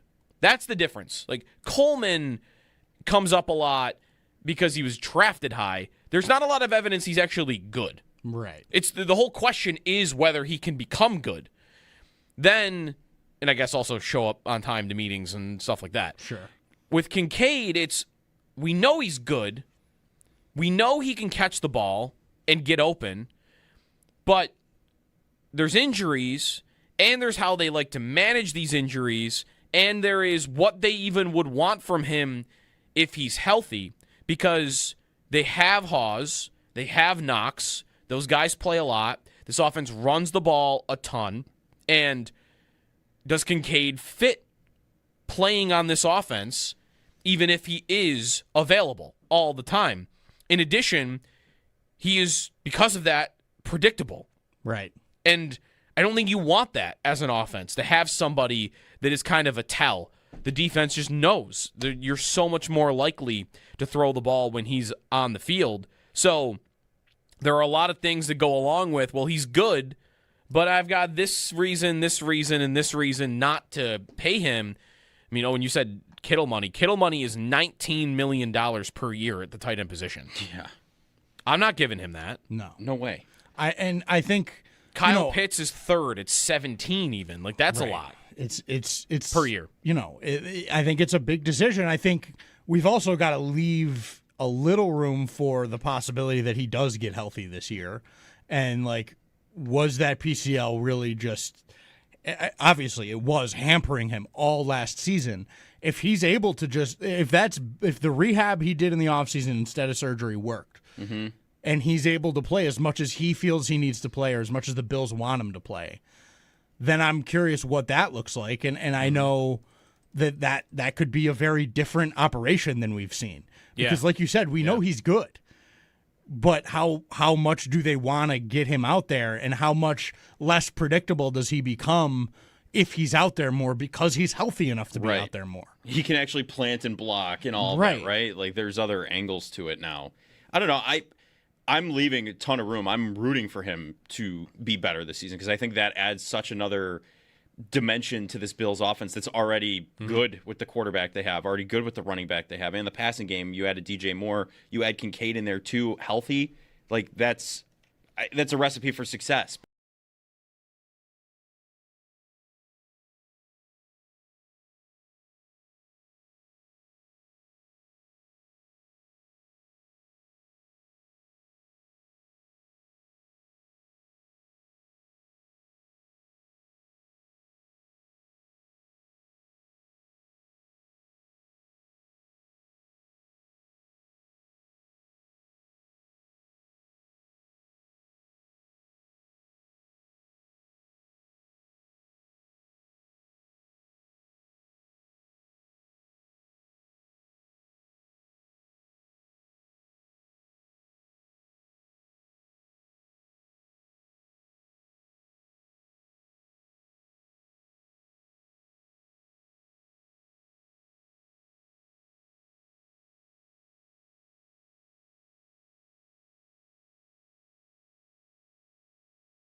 Training camp begins next Wednesday for the Bills. Coverage of training camp on WGR, presented by Fiegel Car and Joyce, your border attorneys, and by Outlet Liquor. When you need to stock up, it's the place to buy a case. What's your outlet?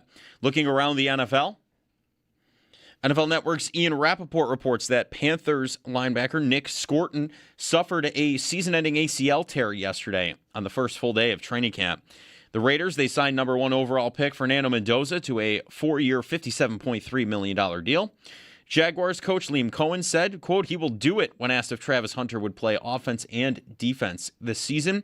ESPN's Jordan Renan reports that Giants wide receiver Malik Neighbors, who's been dealing with the knee injury, is not on the physically unable to perform list to start training camp. So some good news there. In case you missed it yesterday in the NHL, Patrick Kane signed with the Blackhawks on a 2-year, $8 million per year deal. In baseball, the Blue Jays, they beat the Rays 3-1. The Yankees play the Phillies today at 6:45. The Mets play the Dodgers at 7:10. And the Blue Jays, they play the Red Sox at 7:15. That's your Paddock Chevrolet Sports Headlines. Paddock Chevrolet with you for the extra mile since 1935. I'm Joe Cali for Western New York's Voice of the Fan, WGR.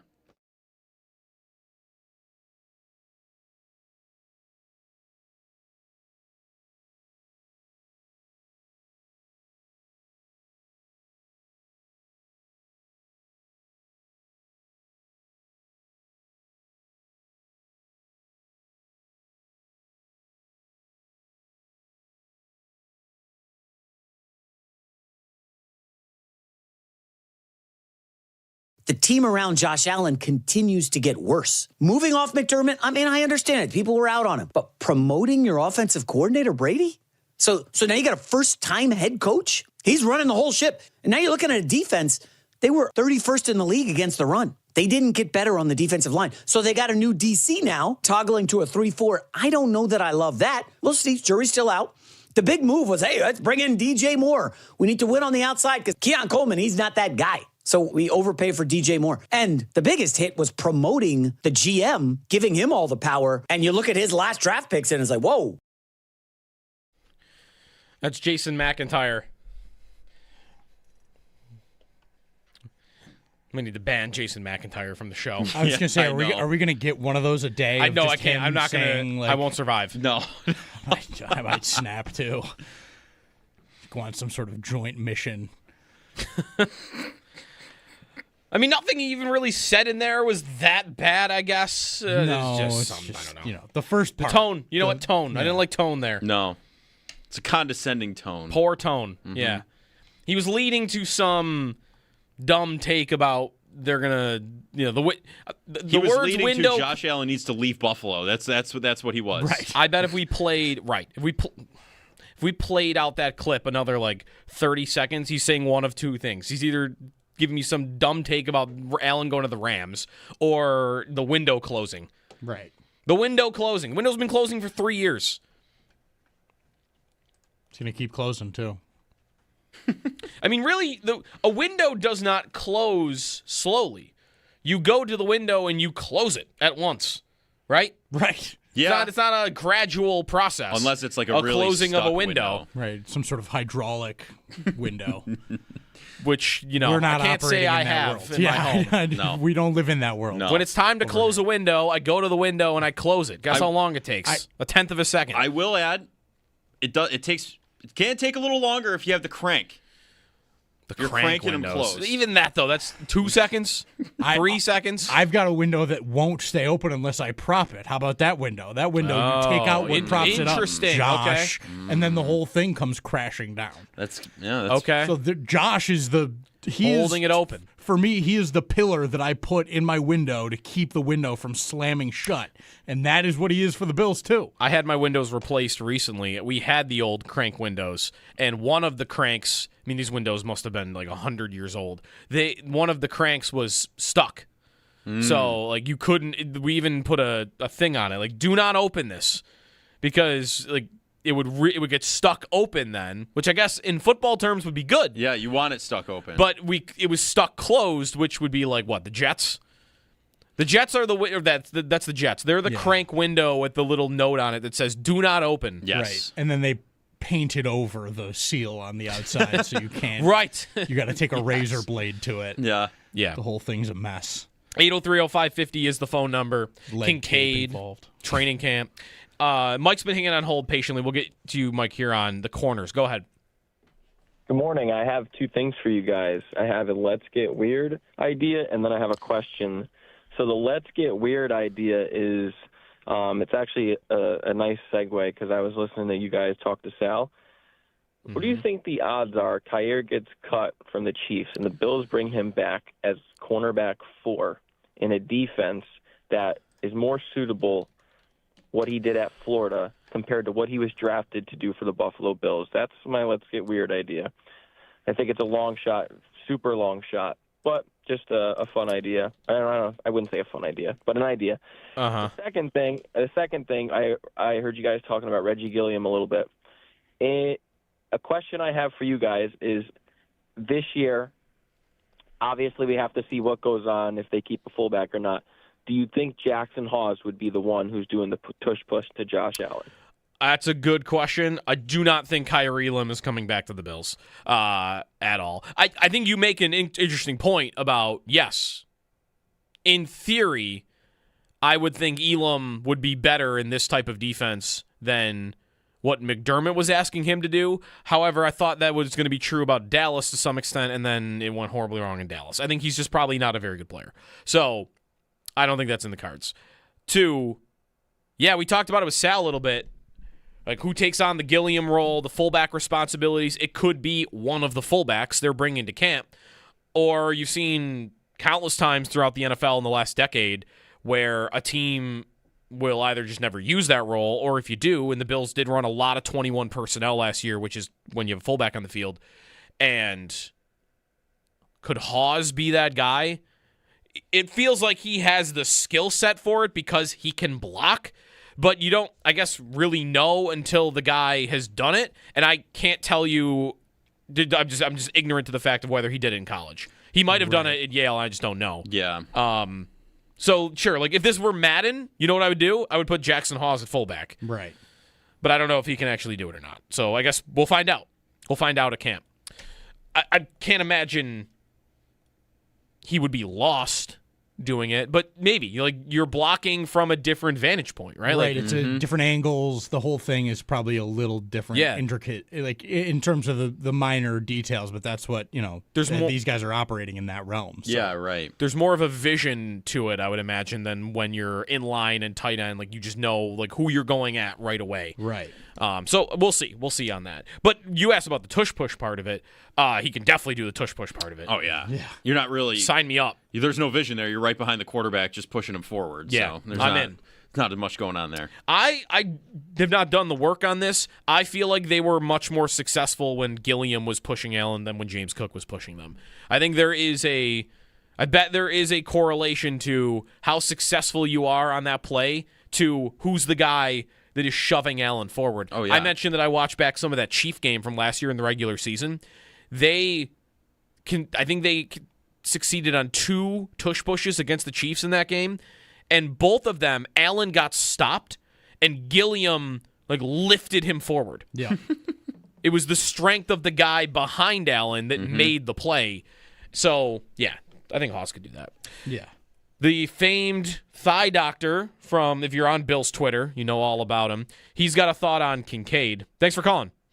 Hey, boys, long-time listener, long-time caller. Thanks for calling in. How we doing? Hey, just trying to help you guys set the Kincaid discourse straight. Yeah. I know for someone who's had 2 PCLs back-to-back years, you think he could just get it fixed. But the fix is not easy. Mm-hmm. There's a lot of very major blood supply and nerves behind the knee. So generally, doctors can't fix that. Plus, they have a high repair rate. Mm-hmm. And because of that good blood supply in the back of the knee, the PCL actually regenerates very well. So I know a lot of people are like, why doesn't he just get it fixed?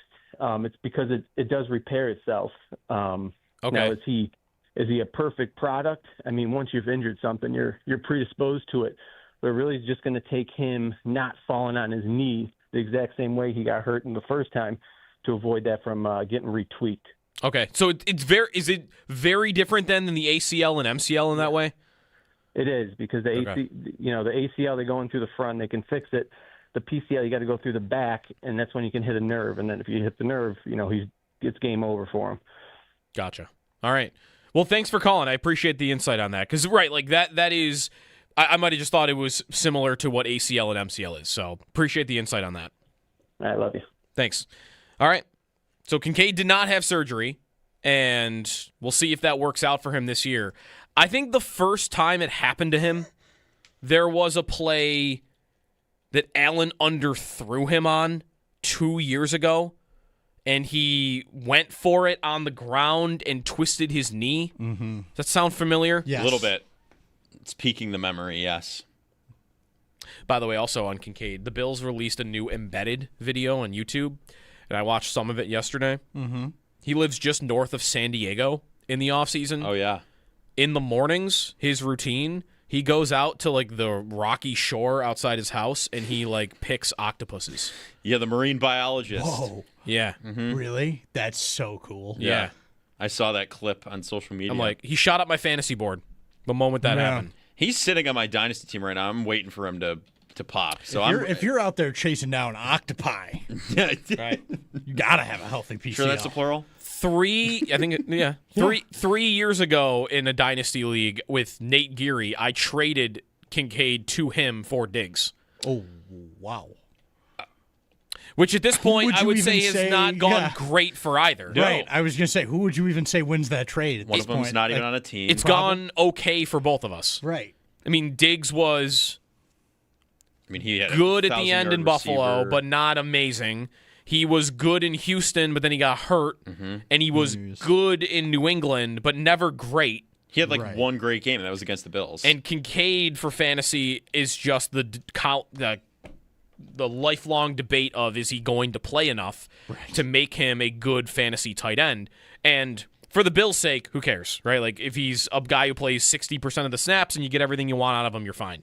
But when you are talking fantasy, and here on a Fantasy Friday, Trey McBride's and George Kittle's don't leave the field. They get more attention. They get more from their offense. They get more targets, more touchdowns. And I think they're just better players. Like, I think Kincaid's a great receiver, but he is not a premier tight end in the NFL. I don't think there are many of those. I might have just named 2 of only. Now that Kelsey's done being that and Gronk is retired, like, who are the premier tight ends in football? If you're not familiar with Trey McBride's game, you need to get familiar with Trey McBride's game. Yeah, Trey McBride is Josh Allen if Josh Allen had decided to be a tight end in high school. Yeah, he's pretty awesome. Colston Loveland and Tyler Warren are 2 guys that could become that. Yeah, you know what? It's nice. I think there's a 3-tier top tier for tight ends. 3-player top tier. It's Bowers, McBride, and Kittle. Yep. Yeah. I think I'm done there. I don't think I want to put anybody else on it. Those are your best. You have maybe Loveland, maybe Warren, maybe Tucker Kraft, maybe Harold Fannin Jr., by the way. Mm-hmm. Fantasy, you should look at him. All right, Bowers, McBride, and Kittle. That's the class you'd love to see Kincaid get to, but I don't know if he's capable without playing 90%, and I don't think he's ever going to play 90%. Yeah, so that's his roadblock. 803-0550 is the phone number. We'll talk some Lions coming up at 9 o'clock. We'll revisit our new Wall of Fame debate. It's Family Circle. That's where all the legends are going now. New stadium opens up soon. Blue and red coming up. Camp next week. It's Jeremy and Joe here on WGR.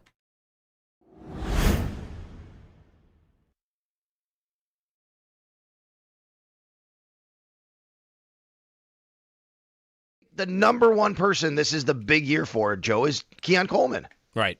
I mean, this is it. I mean, I don't think there's anybody on the roster you could point to say that. I want to kind of compare it to Kyrie Elam in a way, right? And I know that he's been better than Kyer had been. Mm-hmm. But we all kind of knew that if you get to that 4th-year contract with 1 year left on your rookie deal and you're really not performing, like they're going to probably move on from you in some capacity. They can do that. They can get something from you. Otherwise, it's just playing it out or whatever. Like, that's next year. So after this year, he has 2 years left in his deal. If he shows that I can play in this league and you can rely on me, you still got a year on him. Now you got to start to think about what the future looks like. If that doesn't go well this year, He's got 1 year left on his deal. It's an easy to get out of. You can try and move him for something. I mean, I think that it's a monster year for him.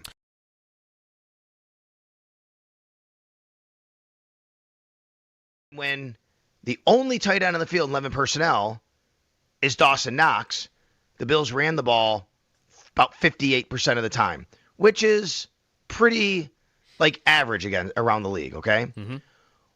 However, when Dalton Kincaid was the only tight end on the field and the Bills in 11 personnel, threw the ball 58% of the time with Dawson. Knox. Yep. With Kincaid, it's close to 80. He's the highest in the league. The league, Joe. Right. So of all tight ends in the entire NFL, if you take 11 personnel and say that's the only tight end on the field, the Buffalo Bills' Dalton Kincaid had the highest rate of passing the ball when he was the only tight end on the field for his team. That's called predictability. And I'm sure the Bills want to get away from that predictability. But they can only do that if Dalton Kincaid can be healthy and a good enough blocker in those situations. So I believe that if he's healthy, they want to do that, if that makes sense. Mm-hmm. That is, I found the other correlating stat when they're in 12 personnel. This is also from Ryan Paganetti.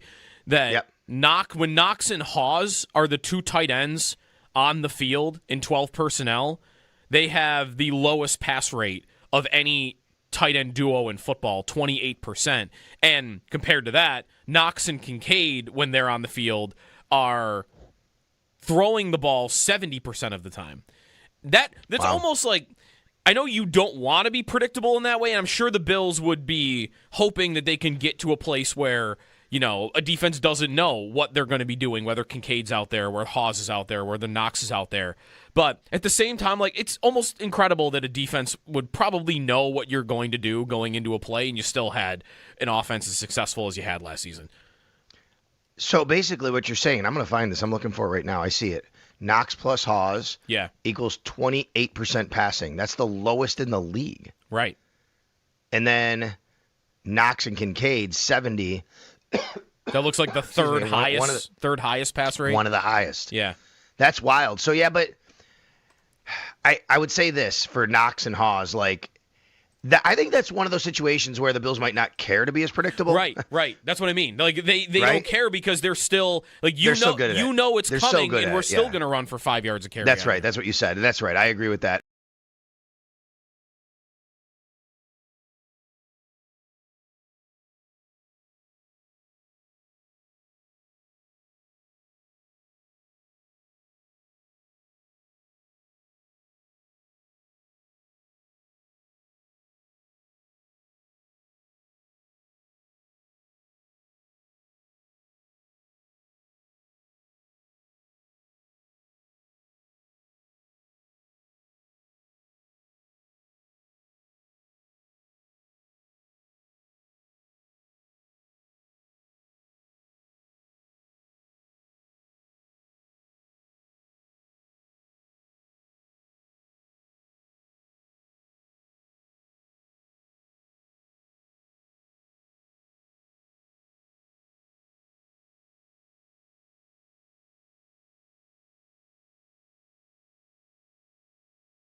Caller 5 right now at 716-221-4WGR wins 2 tickets to Nate Bargatze Big Dumb Eyes World Tour, August 2nd, KeyBank Center, 7 p.m. Tickets are available now at Ticketmaster.com. When we come back, got a poll up on Twitter about some of the Bills' breakout candidates for this year, and also an update on Tyreek Hill that I think means he's never playing football again. When we come back, Jeremy and Joe here in WGR.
Training camp begins next week for the Bills. Coverage of training camp on WGR presented by Fecal Car and Joyce, your border attorneys, and by Outlet Liquor. When you need to stock up, it's the place to buy a case. What's your outlet?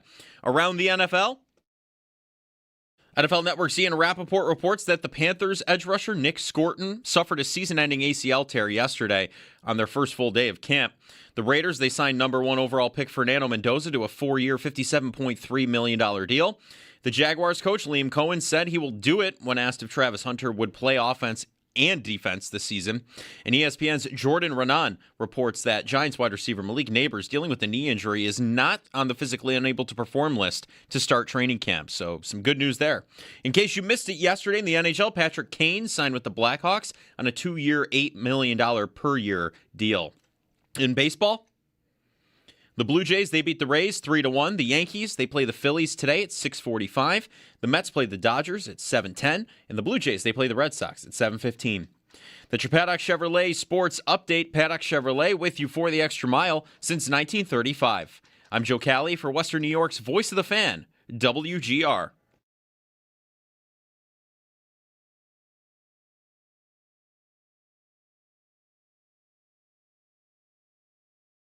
I was a little overzealous when I said the Bills was a top 2 on that list, but I do feel like they can either be 1 or 2 when the season ends. I understand, because they look at talent. Most people look at football and they say, oh, this guy had 1,500 yards. This guy had 18. This guy led the league in touchdowns. So they're the best. And I don't necessarily see it like that. I see it based on your team's success and how you fit in to that success. That is Stevie Johnson. All right. Fine. There are times when guys can pile up garbage time, but I don't know, is Jamar Chase not one of the best couple receivers in football when he puts up 1,700 yards? Or 1,400 yards last year? It was 1,700 yards 2 years ago. Yeah. I think the Bills are interesting in this way because, the Bengals are actually, I think, a good team to point to for this. Do you want to be the Bengals of the last 2 years? No. They've missed the playoffs both times, right? And they have had crazy numbers. Chase led the NFL in targets, receptions, yards, touchdowns 2 years ago. Crazy stats. Why did he do that? In part, why did he do that? Because the defense was terrible, right? And they always had to throw the football. But not every guy that puts up numbers like that is only doing it because, they have the opportunity to do it because they're always down. It comes down to, what do you want your offense to be? When Stephon Diggs with the Bills put up 127 yards and 127 catches and 1,500 yards, he was not doing that because the Bills' defense was horrible and they were always trying to come back in games. He did it because he was the best receiver in football, and his quarterback was the best quarterback in football, and the offense was designed to work through them. That's why it worked, and stats don't always have to be the villain here. If DJ Moore, if I told you right now, was going to put up 1,300 yards with the Bills this season, sure, I'd hope it's not because they had to do that because the defense was really bad. It more likely to me would mean he was great and the offense ran through him and he was so good and Allen was on such a heater that they just couldn't not do it. If you have a receiver that's prolific and your quarterback is Josh Allen, then your run game could be as good as any team in the league. The more valuable play is always going to be, I got to get it to that guy. Right. Absolutely. So I don't know. The Bills, again, listen to the Bootleg podcast. I'm going to try to get Brett Coleman on next week because one thing he did like about the way the Bills played offense last year was they knew what their weakness was. And maybe it was even a chosen weakness, by the way. Right. 3rd and 9, 3rd and 8, 3rd and longs. He had the numbers that the teams that succeed on third and long more than anybody in football, they're doing it through a receiver. They have a premier guy that is getting them out of that situation. And the Bills did not have that guy the last 2 years. But they knew that, and they were better than anybody in the league at avoiding third and long. They were never in a bad spot. They would get, because in part they ran and threw screen passes to set up third and short. Right. Because they knew how to operate their offense in the best way they could, or the best way they thought they could. And, that can shift. And my hope is, because that might have even been their plan, but it still, to me, is you're hiding from a weakness. Yeah, right. You are running from, I can't get to third and long. I can't get out of third and 10. I can't get out of third and 12. Well, the way whenever that I they did, once it was a able nightmare. to. Right. Allen sometimes would just pull a rabbit out of the hat, right? Yeah. Like he allows it to be possible. But they played football the last 2 years to avoid that situation because they knew they didn't have the guy to go to. And that's why you would get, I mentioned that I watched that Chief game back from the regular season last year. There's a play in the late third quarter, and there were probably 50 plays like this last year, where it is 3rd and 10 at midfield. Allen is in the shotgun. 3rd and 10 at midfield. What is the play call? Screen to Shakir. Yep, it's a nightmare. They're setting up a 4th down because they knew what their weakness was. They knew they did not have guys to succeed on a 3rd and 10. So let's set up 4th and 4. Let's do that instead. And my hope about DJ Moore and Kincaid ideally staying healthy would be those two make it so that when this team gets to 3rd and 10, that they no longer have to be afraid of it. That they will go for it. Right. I'm going to get the 11 here. I don't need to set up 4th down. By the way, that Shakir screen went for nothing. Right. So they punted. That did happen quite frequently. So that to me should be the goal. More than what Stevie Johnson saying there about like who put up the numbers. If Moore puts up the numbers, great. I think that probably means it went really well. But I want him to be good enough and Kincaid to be good enough so that two things really. Once when I am in 3rd and 10, that I'm not setting up 4th and short. I'm going to get it now, and you're going to be afraid of it. There was a time where defenses would be terrified of the Bills when they were in 3rd and 15. Right. Yeah. That used to feel I used to watch the games, and it used to be, ooh, here we go. Yeah. Now what's something's going to happen there. Who is Diggs going to make look like a fool here? Yep. That was how it felt, and you felt so confident. And you would look at Josh, and then you'd look up to the top of your screen or the bottom of your screen, wherever Diggs was lined up, and just watch him go to work. Yeah. And that has not been the case, and it doesn't need to be the case, but I think you've given yourself the option with bringing in Moore to bring that feeling back of like, I've got a guy I can look up there and see, is that guy working? Because he's good enough, and he can beat a guy. And I should be looking there. Well, sure. A lot. And I think we've talked in the last 2 seasons about, people being bored kind of watching, right? In a sense, just thinking of the entertainment value. And I think that has something to do with it. There's always been the first down runs. There's always been the screen passes, right? And they've worked to whatever degree they have. But not having a guy to get, even Cole Beasley got you off the field on third, or kept you on the field, for 3rd downs. Like, he was a go-to target. Like, since Diggs has moved on and those guys have passed on to different teams, whatever, or retired, they haven't had that, like you're saying. Well, I think what you're hoping to get to, again, is not also just, okay, when I am in 3rd and long, that I am still dangerous there. But also, I no longer have to design my entire offense around avoiding it. And, again, it's not a huge deal. They've been successful. Mm-hmm. Because they built the best run game in football. Yeah. And that's allowed them to continue to be successful. When they get to 3rd down, it's often 3rd and 2 or 3rd and 3, and then it's manageable. Then you're going to get it. Sometimes you can just do 2 tush pushes, and you're going to work your way to getting it.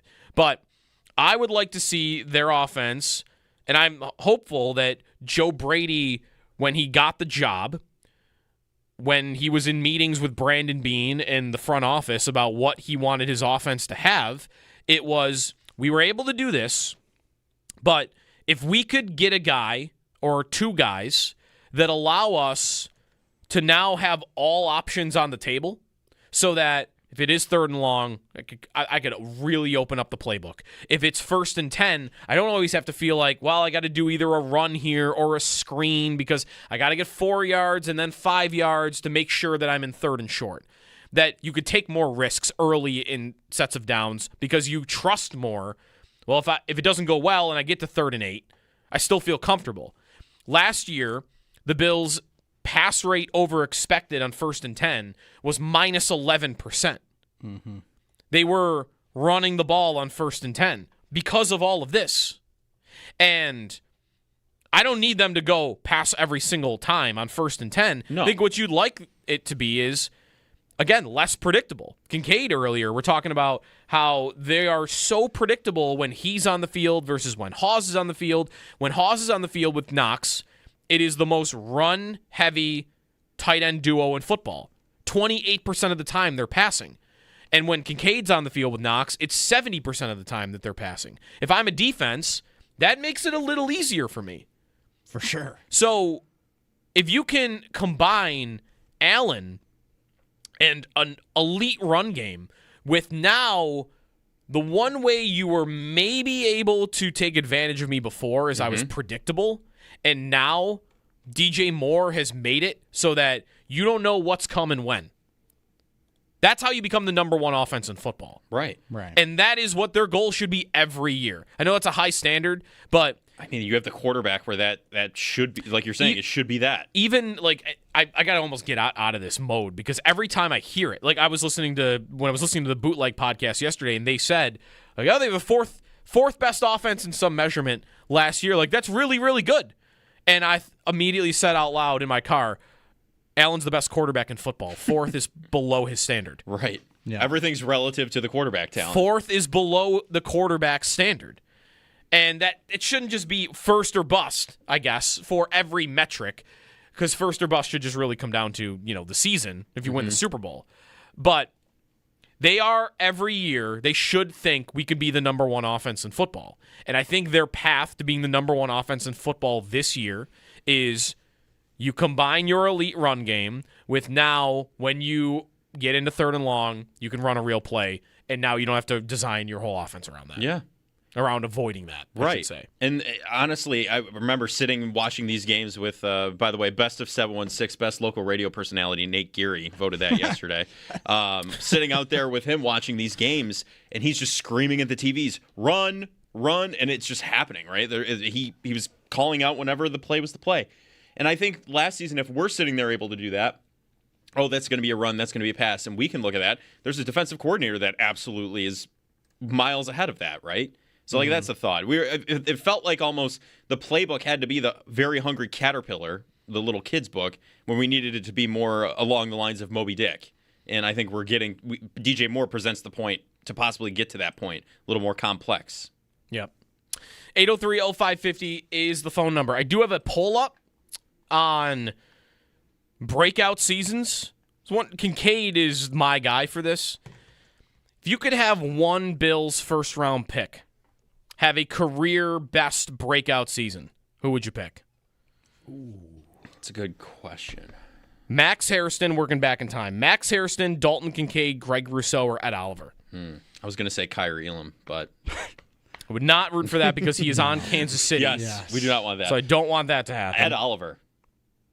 You would say Ed Oliver? I want Ed Oliver to wreak havoc. I mean, it would be great to see any of those other guys have a season, but he got the contract. He was playing phenomenally last season, and he got injured. If he can come back from the injury and him and Michael Hoyt are just wreaking havoc in the backfield, I think that adds that's a huge thing for your defense right there. Yeah, I mean, it's going to be difficult for me to not think Kincaid is life-changing. If he, what is the career year though? Is it he plays 50%? Instead of right? Like, does he get? Where does he get to? Does he get to like 70% of the snaps, 60% of the snaps. What does Kittle play for the 49ers? Like, is he out there for He's like 100%? 70-ish, I think. From He a percentage of snaps? Yeah. Oh, No, maybe he's more than he's that. higher than that. Like He is 85 to 90 or something? yeah, 80, Sorry, I thought you 86, 89, 90, 92. Yeah. Like he's out there. So you almost need Kincaid to be that to have a right? Is that what we're I going don't even for here? need that. I need 75% of the snaps, and if he gets that, I think it's guaranteed to happen. And I think if that happens, then you're in a that offense is scary. Mm-hmm. But the Rousseau would be my other pick. Rousseau getting some sacks would be great. He's good. Right. All we hear is how he's good with pressures and everything like that. But him getting to the quarterback would be great. He would be the only answer that I could get to that isn't Kincaid. I think I'd probably go Kincaid because all of what I just said. Like I think the offense and fixing the one problem they have should be the primary goal of the season. And I think Kincaid, if Moore, by the way, isn't spectacular, all that I just said about like avoiding 3rd and 10 and being, able to get out of those situations, if Kincaid is on the field and healthy and productive, dynamic, he could be the guy for that. He was very good against man coverage last year and big plays down the field, vertical. Like he could be the answer to that. That's why I probably would go with him. But if I were going to go with somebody else, it would be Rousseau for me because they just really need somebody to become a hellraiser on that side of the ball. Right. And that's going to be up to coaching. That is going to be because Rousseau is now a 26-year-old edge rusher that has been in the league for 5 years. And I don't know how much growth he would have that isn't the system, that isn't the coaching differences, and I think we're going to be figuring out all year what is different about this team and what McDermott means to that. I've said that I think that if the Bills start to open up the offense more, that is going to be pinned on McDermott as, Sean didn't want to do that. Mm-hmm. That's why Joe Brady had the handcuffs on and he wasn't able to do everything he wanted to do. And I'm going to want to argue back, no, that's more because of the personnel. The personnel is why he couldn't do that.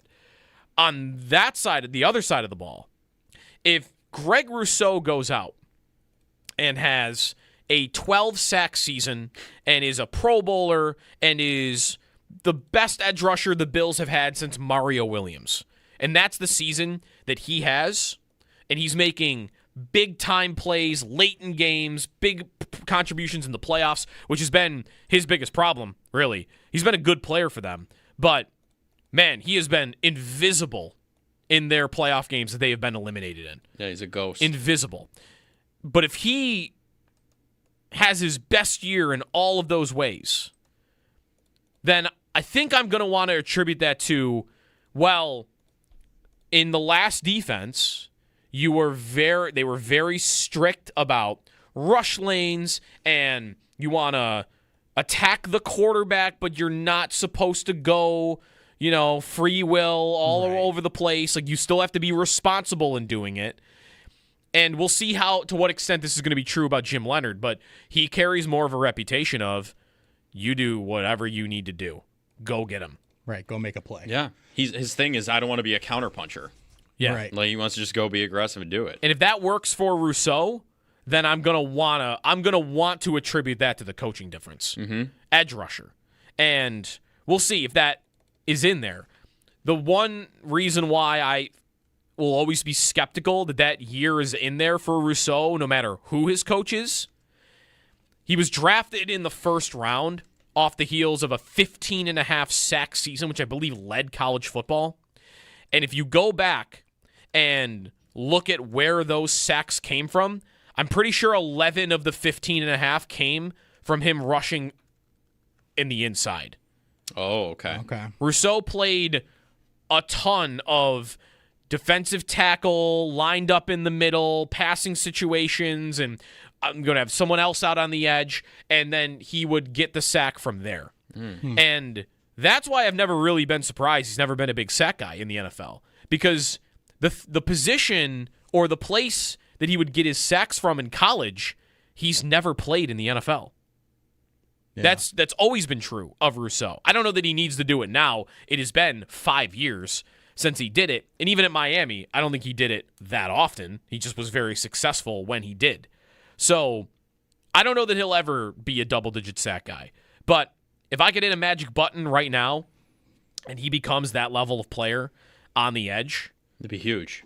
Yeah, that would be pretty close to the value that Kincaid could bring you on in his career year. You hit on it there, which is why I think maybe I'm tight between him and Kincaid as well. And I think it's because I would never really think that he would get to that kind of a level.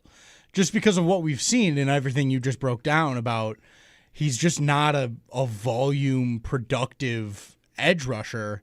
He's good at setting the edge on run plays and stuff. He's effective at the things that he was always been asked to do, but I would never think he's going to get 14 sacks or 12 sacks this year. Like, that's just never been him. And if you drop that in there and you get like an average Kincaid year, I think that difference might be bigger and make more of an impact. So that might push me towards the Rousseau end of things. An average Kincaid year, though, that could implicate that he's not here the year after, though, too, right? If it was an average year, yeah, I think he would be here the next year because of the 5th-year option, but you might not be talking about a long-term extension. Sure, yeah. By the way, it was not 11, so I've got the numbers here. He had 15.5 sacks, Rousseau did in his last season in college at Miami, and 8.5 sacks were lined up on the edge. 7 were from the inside, but he played like 5 times more on the edge than he did on the inside. He hardly played in the middle, and he had 7 sacks. 8.5 sacks on the edge is basically what he's been in the NFL. I wonder. Right? That could have been because he was always long and quick a little bit, right? Like, you could get the jump. They could on have had some some matchups guys. with some stubbier sort of guards. Hey, that his defensive coaches could have been like, we'll just put you with there and you'll get right by him. I mean, one thing that's going to be interesting about Jim Leonhard is where guys line up. They could line up all over the place all the time. Simulated pressure. A lot of what Leonard's defenses are, he won't always blitz with 6 or 7 guys. He'll rush 4. It's just you have no idea which 4 it's going to be. And for that, I mean, Michael Hoyt has been someone who could play inside or on the edge. Rousseau in college was this player. And I think I would like to see it explored. They've really hardly done it in his NFL career. And if there was some package where on obvious passing situations, they were going to try out, all right, Oliver or Deion Walker is going to be one of our guys in the middle. And then on the edge, we're going to have Bradley Chubb, and you pick between Michael Hoyt and TJ Parker. And then Rousseau is going to be the other guy. Rousseau is going to be next to Ed Oliver or Deion Walker going up the middle. I'd like to see that explored because he did it very well in the NCAA, and he has never been asked to do it in the NFL. Right. And maybe there's a reason for that, but they have not explored it, and now we're entering a realm with this defense where guys could line up all over the place at any given time. TJ Parker obviously could probably do this too. 803-0550 is the phone number. Got a couple tweets I want to read about the new Wall of Fame debate, guys that should get in there from the McDermott era, as a lot of them are now done. I also got a little bit of a fantasy game to play with you guys when we come back. Nolan Bianchi coming up at 9 on the Lions, the Bills' Week 2 opponent, home opener opponent. We'll start going through the schedule a little bit, and Detroit is up today. It's Jeremy and Joe here on WGR.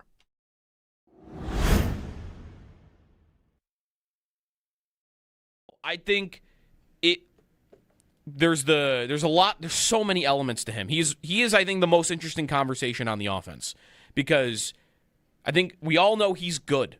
That's the difference. Like Coleman comes up a lot because he was drafted high. There's not a lot of evidence he's actually good. Right. It's the whole question is whether he can become good. Then, and I guess also show up on time to meetings and stuff like that. Sure. With Kincaid, we know he's good. We know he can catch the ball and get open, but there's injuries, and there's how they like to manage these injuries, and there is what they even would want from him if he's healthy, because they have Hawes, They have Knox. Those guys play a lot. This offense runs the ball a ton. And does Kincaid fit playing on this offense, even if he is available all the time? In addition, he is, because of that, predictable. Right. And I don't think you want that as an offense, to have somebody that is kind of a tell.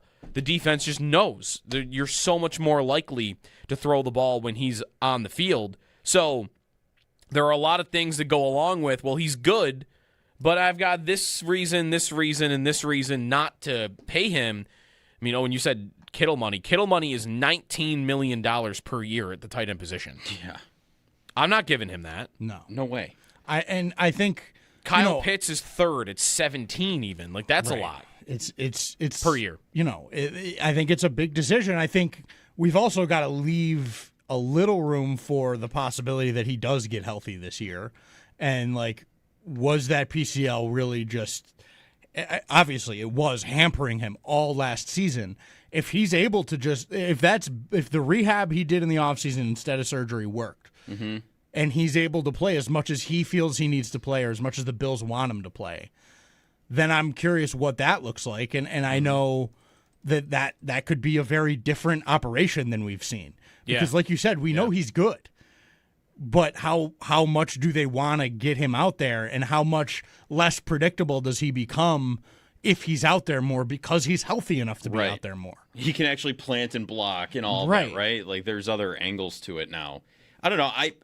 I'm leaving a ton of room. I'm rooting for him to be better this season because I think that adds such another dimension to this Bills offense that's already good with the quarterback they have, already good with the running back they have. And in the passing game, you added DJ Moore, you add Kincaid in there too, healthy.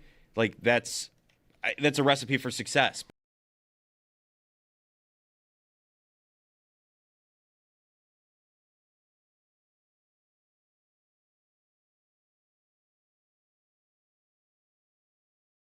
The number one person this is the big year for, Joe, is Keon Coleman. Right. I mean, this is it. I mean, I don't think there's anybody on the roster you could point to say that. I want to kind of compare it to Kyrie Elam in a way, right? And I know that he's been better than Kyer had been. But we all kind of knew that if you get to that fourth-year contract with 1 year left on your rookie deal and you're really not performing, like, they're going to probably move on from you in some capacity. They can do that. They can get something for you. Otherwise, it's just playing it out or whatever. Like, that's next year. So after this year, he has 2 years left in his deal.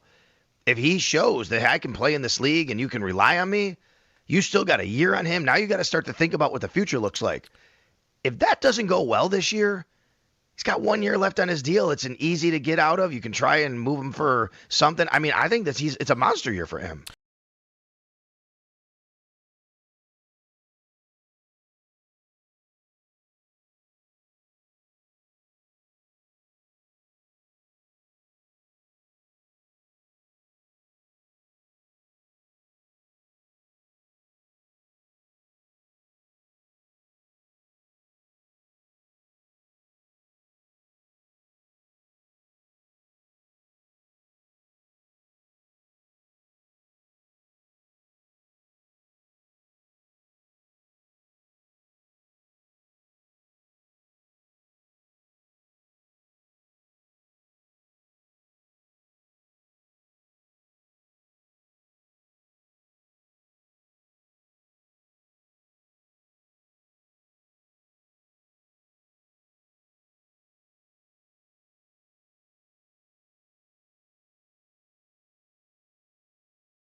Next week for the Bills, coverage of training camp on WGR, presented by Fecal Car and Joyce, your border attorneys, and by Outlet Liquor. When you need to stock up, it's the place to buy a case. What's your outlet? Around the NFL? NFL Network's Ian Rappaport reports that the Panthers' edge rusher, Nick Scorton, suffered a season-ending ACL tear yesterday on the first full day of camp. The Raiders, they signed number 1 overall pick Fernando Mendoza to a 4-year, $57.3 million deal. The Jaguars coach, Liam Cohen, said, quote, he will do it when asked if Travis Hunter would play offense and defense this season. And ESPN's Jordan Renan reports that Giants wide receiver Malik Neighbors, who's been dealing with a knee injury, is not on the physically unable to perform list to start training camp. So some good news there. In case you missed it yesterday in the NHL, Patrick Kane signed with the Blackhawks on a 2-year, $8 million per year deal. In baseball, the Blue Jays, they beat the Rays 3-1. Today, the Yankees, they play the Phillies at 6:45. The Mets play the Dodgers at 7:10. And the Blue Jays, they play the Red Sox at 7:15. That's your Paddock Chevrolet Sports Headlines. Paddock Chevrolet with you for the extra mile since 1935. I'm Joe Cali for Western New York's Voice of the Fan, WGR.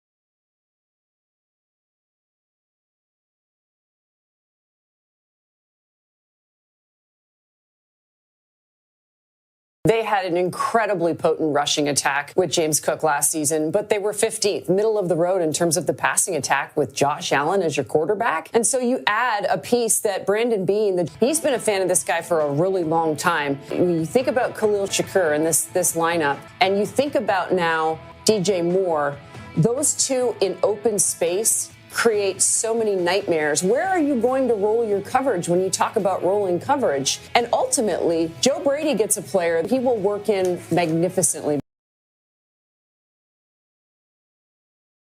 Stacey Dales on the Bills offense there. Got a fantasy thing to get to on the Bills in a moment here. Shakir is somebody that I am never drafting. Ever. Nothing against him as a player. It's just, what's the best case scenario for him? Isn't it just what he's kind of been, which is good and valuable for a football team, but doesn't put up big stats? No. He's not going to win you a fantasy championship at all. 70 catches, 700 yards, 4 touchdowns. He's just going to do that again, right? Mm-hmm. Probably. I would say so. Maybe his depth of target might increase a little bit if they start stretching the pass game a little bit more now, but it's hard to go down. It was like 3, the lowest in football. It's like 3 point something, if I'm not mistaken. Yeah, that would be impressive if we found a way to decrease that number. Yeah.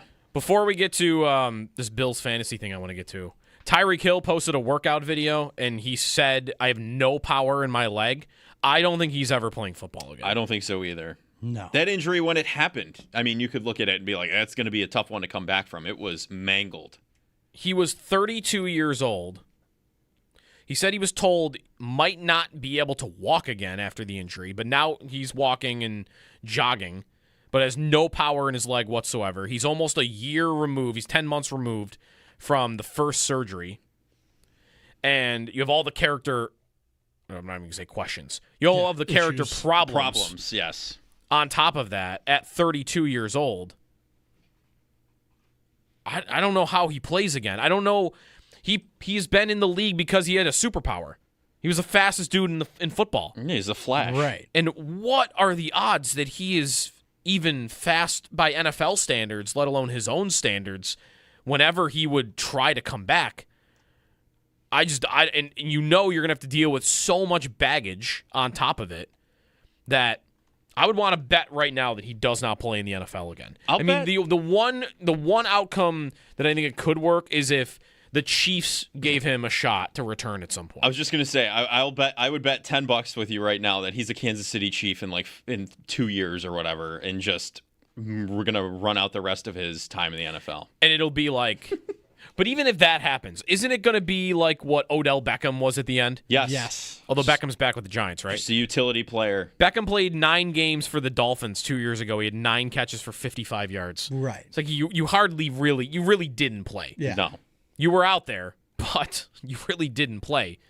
That might be it. He didn't even have an ACL. Is he going to make the Hall of Fame? Odell Beckham Jr.? No, Hill. Tyreek Hill? I think he is. Yeah. I think probably. He was like the best guy for a couple years. And he's got, with that superpower too. Right. Super Bowls and I mean, he's going to be in. His career didn't last very long, I guess, if he basically does not play in his 30s. But yeah, he'll make five-time first team All-Pro. Yeah. Yeah. I mean, He was on the Hall of Fame's All 2010s team. He won 1 Super Bowl, 8 Pro Bowls on top of that, 11,000 yards in 10 seasons. Yeah. Yeah, he's going to the Hall of Fame. Yeah. Without question. No, unless there is a character clause that I would argue for here, because the list of things he's done is heinous. And just even keeping it within the game with the Dolphins, he checked himself out of games, said I'm done, walked away, like all of that. Like, yeah, I don't know. I don't think that plays into the Hall of Fame stuff. At least I don't know. No, but he'll be in there. He's gonna go in there. Well, we'll see when he retires, and maybe he tries to come back at some point. Beckham trying to come back for the Giants is funny. But yeah, that's the Harbaugh thing. He likes his old receivers. Right. So fantasy drafts are approaching. I've got my guillotine draft I still got to schedule, but everybody's going to get rolling in the month of August. And right now, average draft position. How good do you think you guys would be at predicting at their position where the Bills are going? Ooh. Let's go position by position. I think I'd be okay. What do you think? Where's Allen going among quarterbacks? Oh, I would say one. Number 1. Yeah. That's probably the easiest one. He has been going number 1 like every year, and he's been answering to that. Well, that also plays into a lot of non-football, like just people playing fantasy football, see Josh Allen, and they just take him in the first round. But even there are good arguments that he is the most consistent. Oh, yeah. Yeah. Like, he's bust-proof, and I've been a fantasy player historically that I want to be like one of the last guys that takes a quarterback. And I think the guys that take quarterbacks early often are the teams that are bad. And a lot of that is because you still have a probability of a guy busting that you're picking first that, he might not be terrible, but he might be the 7th quarterback. And Allen is just not possible. Allen's going to be number 1 or number 2, like every single year. Yeah. Especially in superflex formats and all of that. Yeah, because of the rushing. So Allen's number 1. That's no surprise. Number 2 behind him is Lamar Jackson at the moment. That makes sense. And Drake May's like almost even with him. Okay. Running back. Where is James Cook going among running backs? Ooh, okay. So you got to think of the top running backs. Get McCaffrey out of the way. I'd say probably. I'm gonna guess 6. Yeah, I was gonna go 7 or 8, so I'll go 7. He's going behind Bijan Robinson, Jahmyr Gibbs, Jonathan Taylor, and Christian McCaffrey. So he's 5. So he's 5th. Not bad. McCaffrey's still going above him. That feels okay to me because he is still catching the ball at a rate that Cook will never dream of. Right. And last season, everyone on the 49ers got injured except Christian McCaffrey, which was like, when does that happen? And he carried that team on his back for a while. Yeah. I did hear Sal yesterday talk about Pete Carmichael as the offensive coordinator, and in his history, his offenses, which are usually Sean Payton offenses, obviously, will throw the ball to running backs at a very high rate. Kamara was big for that. He was huge for that. I'm not going to lie, I just don't think Cook's a very good pass-catching running back. I think he's okay. That was his thing coming in out college. Though, I remember Georgia. all the highlights. It was just him catching the ball. Yes, he was called a sub back by Brandon Beane. Yes. And everybody thought that. I was always pushing against that. Yeah. That it was not like other pass-catching backs. Like if you looked at the percentage of his touches at Georgia and what the carries were to the receptions, he was not catching the ball at like a 50-50 clip. Right. And that's usually what you'll find with your pass-catching third down backs. I think that might have been overstated a bit. I think it was a projection that he is smaller and fast, and he was not the main back at Georgia, so this is what he's going to be in the NFL. And what has he been when they've asked him to be a pass-catching back? I think he's pretty good at running routes because he's pretty swift and he's slick, but he cannot catch the ball regularly. I mean, I guess he has not had horrible drop problems in the last 2 years. I mean, that first year was something. It was the first couple. He has had 14 drops in 4 years, 8.5% drop rate, 11% in his second year. I don't think he's bad at it at all. McCaffrey gets 100 catches. Right. Cook, his career high is 44. I would never think he'll even get half of that. And that's why McCaffrey goes ahead of him, because at this point, Cook is a far better runner. Yes. McCaffrey actually is really slowed down as a runner. He has. Last year was like almost all his efficiency was all catching the ball. 100%. It was very, very low in terms of his carry numbers. Yeah. Like the yards below expectation rate, he was like actually one of the worst running backs in football. Yeah, he was terrible with that. And then he would just catch the ball 7 times and go for 120. And you expect like, that to possibly slow down this season because if everyone stays healthy, he's not going to be the primary target, right? That is maybe in the pass game. He's still pretty safe, though, because they didn't add any running backs. Well, sure. Yeah, I'm talking strictly the passing game. The passing game. It might not be 100 receptions for him this is year. Kittle going to steal some more of those back off of him. Mike Evans. For a while. Mike Evans is there now. Yeah. Also Christian Kirk in Forgot about that. Yeah. All right, so Cook is number 5 at running back. Where are the Bills receivers going? DJ Moore. I mean, we can start there. Yep. That's right. I'm going to guess Moore is among receivers. Where's DJ Moore going? 15th? 13th. I'm going to bet that Allen gets him up into the top half. Yeah, I think this means you guys should pick him when your drafts come up because he's going 26th among receivers. We don't want to reach. I was thinking, well, that makes a little more sense now that you say. I was thinking, all right, how many number 1 receivers? He's about a mid-level number 1 receiver, but he's got Allen, so that bumps him up. But there are receivers that, like the Rams, have 2 guys that'll go before Moore, I think. Right? Yes. Like Puka and yeah, Puka's going as like one of the top 2, right, and then Devontae Adams is going higher. Yeah, right. Exactly. So that makes a little more sense than I gave it credit for. The receivers going right above him are Terry McLaurin, Emeka Egbuka, Devontae Smith, and Jamison Williams. Terry McLaurin. I mean, I'd rather have more than those guys, I think. Some of them. Scary Terry, if he stays healthy, that could be interesting, but I feel like you could bump him over a couple of those guys, maybe not all of them. I mean, Egbuka and Devontae Smith are number 1 receivers. Those are the 2 in very good offenses. And the Eagles are talking about getting Devontae Smith more involved. Well, yeah, no Brown. Well, yeah, but really building it around him, they're saying, like the quotes and stuff. They're not really going to look around for Lemon. They're going to really build it around Smith. Ladd McConkey, Luther Burden are also a couple guys that are going higher. They're going really high. So that Moore's 26th. Next Bills receiver? Shakir. Yep. And he's going 52nd. 50th. Exactly 50th. One spot ahead of Xavier Worthy. That's the one where it depends on what type of team you are and what kind of fantasy player you are. I would take Worthy 10 times out of 10, even though Shakir is a mile safer. Oh, yeah. Like, Shakir, you are going to get 700, 800 yards, few touchdowns, 60, 70 catches, and he will be useful at times. Worthy could be nothing. Right. Or because Rice had the knee thing and is in jail, and right, and Kelsey's old. Just rehabbing that injury. Like, I would still explore the upside of Worthy before Shakir, but they're going next to each other. Interesting. Even he was having some off the field stuff going on though, but we don't have to get into that. And then beyond that, you're getting really down in the weeds. Yeah. And then Kincaid. Where's Kincaid going amongst tight ends? 7.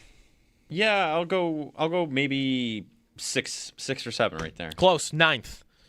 I feel very good about how I did this as a guy that doesn't study the ADP numbers or anything. I draft my teams and play fantasy, but I don't do any of that, so I'm glad I was close enough. It was just Moore, really. Moore was the only one you guys were a little off on. Otherwise, well, I think McBride, Bowers, Loveland, Warren, Fannin, Kraft, Pitts, and Laporta are the tight ends that go above Kincaid, which I think is fair. That's all those names I'm cool with. Yeah. Again, almost all of those guys are full-time players compared to Kincaid, who is a role player, and then the guys behind Kincaid are also like Gadsden in LA. Same thing. Like, he might be a 50% snap guy going forward because McDaniel's offense, and they brought in Njoku, and there are a lot of questions. Kittle's going later, by the way, because Kittle has an injury coming into the season, and he might even miss a game or two. So he's someone that's going a little bit later. So, your Bills in fantasy are going pretty high. It's mostly the quarterback and the running back, though. You got IDP numbers? I refuse to acknowledge the existence of IDP. I know, I agree. I want to leave the show immediately because of that question. No, I do not have IDP numbers. You better not put IDP in your guys' league. The Odyssey will not have IDP. Good. It's an abomination. We've been asked about when we're drafting and all of that. We got to figure that nothing. out. Yeah, we got to get on that quick here. 803-0550 is the phone number. Nolan Bianchi coming up at 9 on the Lions. Let's also ask him a little bit about C.J. Gardner-Johnson, who is a pretty big piece of what the Bills did this offseason. And he spent a brief moment in Detroit, but it only lasted 3 games. So I don't know how much he'll have to give on that, but we'll ask him about the Bills' new safety, but more so on the opponent that the Lions will be in Week 2, the opener for the new stadium. 803-0550 is the phone number here on WGR.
Caller 5 right now, 716-221-4WGR, wins a pair of tickets to see Tim McGraw, special guest 49 Winchester at Darien Lake Amphitheater on Saturday, August 1st. Courtesy of Live Nation. Tickets are on sale at Ticketmaster.com. Okay, so we're going to see the Odyssey next week. Should we also keep an eye on plans for this new Wile E. Coyote movie? Yes. Which, okay, so I just watched the trailer in the break. He sues Acme? Oh, that's funny. Oh, That's yeah, the he does. concept? I have not seen the trailer. I was in the living room yesterday when my father was watching the trailer. Uh-huh. And it was like he was a small child. He was giggling to himself watching it on his iPad. It was like a toddler. It was awesome. I think it looks, I'm not going to lie, like I went in seeing this trailer, like what are people reacting to here? Oh, it's a Looney Tunes movie. And then I'm watching it, and like a minute in, I realize what the concept is. And I think it's incredible. I think it's going to be awesome. It looks like it's going to be incredible, actually. Yeah. The Coyote suing Acme. That's so good. That's Whoever came up with that idea deserves an Oscar. Truly. It's as good as it gets. Will really. Forte, John Cena is in it. John Cena. He's going to be big Acme guy, right? He's got to be the He's Acme big guy. Acme, yeah. Yeah. One month. August 28th. I'm so this in comes on out. this. I started Also, watching... a good trailer can make you excited for almost anything. Oh, it's crazy. I watched the first 10 minutes of the new Will Ferrell golf show, The Hawk. You know what? It's good? No. Okay, good. I'm glad you said that because I was not even going to give it a shot because the Owen Wilson golf show on Apple I did not like. It was also terrible, and I love Mark Maron too. And I was basically not going to watch the Will Ferrell one because I just watched a golf show that wasn't good. But you're saying this one is also not good. Awful. Okay, good. Definitely not doing It's it. awful. Definitely not doing it. It's really bad. We'll see the Wile E. Coyote movie. We will do that. We'll not watch The Hawk. When we come back, Nolan Bianchi on the Lions from the Detroit News, the Bills' Week 2 opponent. That is next.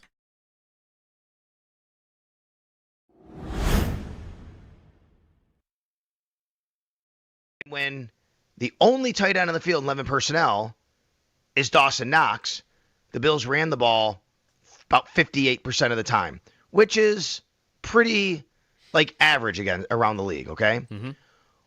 However, when Dalton Kincaid was the only tight end on the field and the Bills in 11 personnel, I threw the ball 58% of the time with Dawson. Knox. Yep. With Kincaid, it's close to 80. He's the highest in the league, Joe. Right. So of all tight ends in the entire NFL, if you take 11 personnel and say that's the only tight end on the field, the Buffalo Bills' Dalton Kincaid had the highest rate of passing the ball when he was the only tight end on the field for his team. That's called predictability. And I'm sure the Bills want to get away from that predictability. But they can only do that if Dalton Kincaid can be healthy and a good enough blocker in those situations. So I believe that if he's healthy, they want to do that, if that makes sense. Mm-hmm. That is, I found the other correlating stat when they're in 12 personnel. This is also from Ryan Paganetti. That when Knox and Hawes are the two tight ends on the field in 12 personnel, they have the lowest pass rate of any tight end duo in football, 28%. And compared to that, Knox and Kincaid, when they're on the field, are throwing the ball 70% of the time. That's almost like, I know you don't want to be predictable in that way, and I'm sure the Bills would be hoping that they can get to a place where, a defense doesn't know what they're going to be doing, whether Kincaid's out there, where Hawes is out there, whether Knox is out there. But at the same time, it's almost incredible that a defense would probably know what you're going to do going into a play, and you still had an offense as successful as you had last season. So basically what you're saying, I'm going to find this. I'm looking for it right now. I see it. Knox plus Hawes equals 28% passing. That's the lowest in the league. Right. And then Knox and Kincaid, 70. That looks like the third highest pass rate. One of the highest. Yeah. That's wild. So, yeah, but I would say this for Knox and Hawes, I think that's one of those situations where the Bills might not care to be as predictable. Right. That's what I mean. Like they Right? don't care because they're still like They're so good at it. it's They're so coming good and at we're it, still yeah. going to run for 5 yards a carry. That's on right. it. That's what you said. That's right. I agree with that.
Training camp begins next Wednesday for the Bills. Coverage of training camp on WGR presented by Fiegel Car and Joyce, your border attorneys, and by Outlet Liquor. When you need to stock up, it's the place to buy a case. What's your outlet?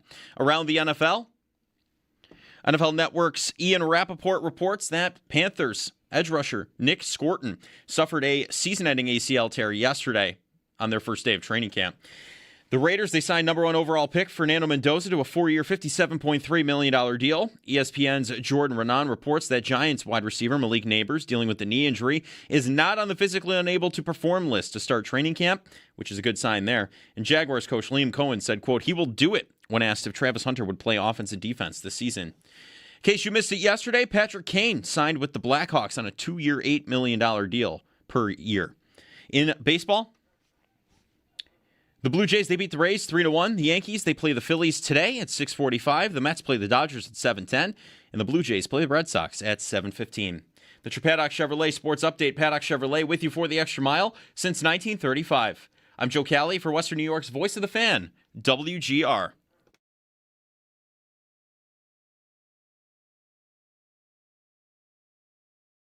I mean, there's been a lot of guys that have done really well for 2 days in pajamas. And then there's some that are learning through it. They're working through it. They're learning. I'm done with the hype of the pajama party in May. So, man, it's about the mental. It's about the movement skills. Like, all that other stuff doesn't matter. And then we'll find out in training camp who's who.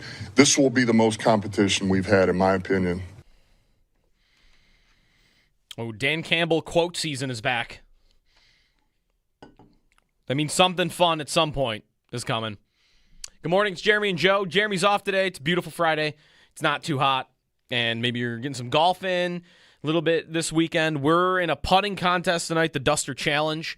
And if you want to donate to that, PGA Hope, Brian Koziel from here at WGR, and the guys from Tee to Green putting it on at Glen Oak. And you can still donate. Go to Brian's Twitter at BrianWGR. The link's right there. And I'm excited about that tonight, 6 o'clock. And me and Owen looking forward to getting dusted by a 12-year-old again in the knockout rounds. Will be fun. To the Western Hotline, going through the Bills' schedule a little bit, and pretty early on, week 2, the first game in the new stadium, the Lions. Nolan Bianchi from Detroit News joining us now on the Western Hotline. Thanks for joining, Nolan. I was not expecting the Lions to be the opener, but they're a good enough team, so it's not like it's, some bottom feeder franchise at this point. Yeah, I was kind of surprised by that, and I think a lot of Lions fans were actually pretty disappointed by it because they were, they saw that game on the schedule and they were like, all right, well, that'll be one that we can drive to and we can check it out and all that other stuff, and then obviously it's the home opener now, so I don't think too many people are doing that because ticket prices are pretty expensive. They are $600 for the nosebleeds. I think it's the last time I saw. Right, because of it being the first game. Yeah, it's going to be tough for a Lions fan to get in there. So their offseason, and really I guess before we get to the offseason, last year I was pulling up, what was their DVOA last year? Where did they rank in certain categories? Because I know they missed the playoffs, and 9-8 was below their standard that they've been setting. And there they are, okay, wait, they were the third best team by DVOA, 7th on offense, 9th on defense. I know that there's more to it than that, but what kind of was the story of their year for you? Did they just get unlucky with breaks and injuries? How did you see it? Well, I think it was I would say probably three things. It was the injury situation, which hurt them for the second year in a row. They lost multiple impact players on defense. At a time where they really couldn't afford to. There was a Monday night game they played in week 7 where every DB that they had on the field was somebody who was not on the roster to start the season.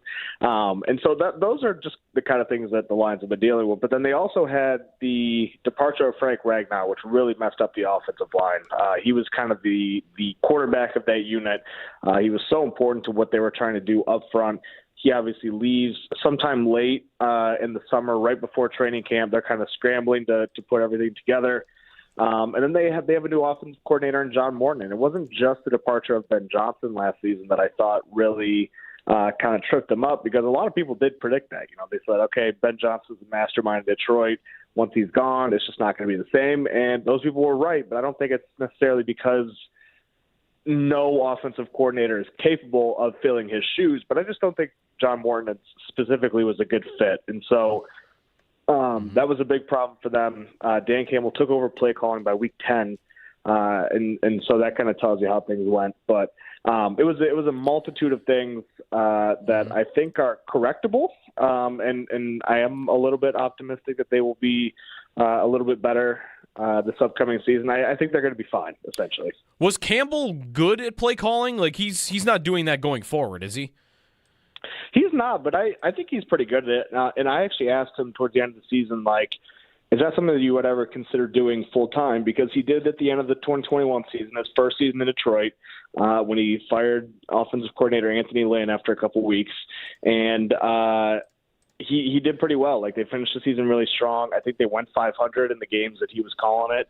And then he obviously did it again this year. And they when he started calling plays, they kind of went right back to normal for a game or two. So that was a question I asked him, hey, would you ever consider doing this long term? Because then it would prevent you from potentially having to do this every year or every other year, where you're kind of looking for the play caller who, and that's a big step that you're making. If you make a misstep, you can fall down like they did last year. So I don't think that's ever in his plans, but I think he could do it if he wanted to. But he's just not. He's more of the emotional in-game, kind of wants to feel it coach, So I don't think that's what he wants his mind to be on. How do you feel about Drew Petzing being the OC then coming in? He comes from Arizona. We know him a little bit, Rochester guy, so not too far away, where the Bills actually have camp next week. I guess what's the expectation of him and what the offense would look like?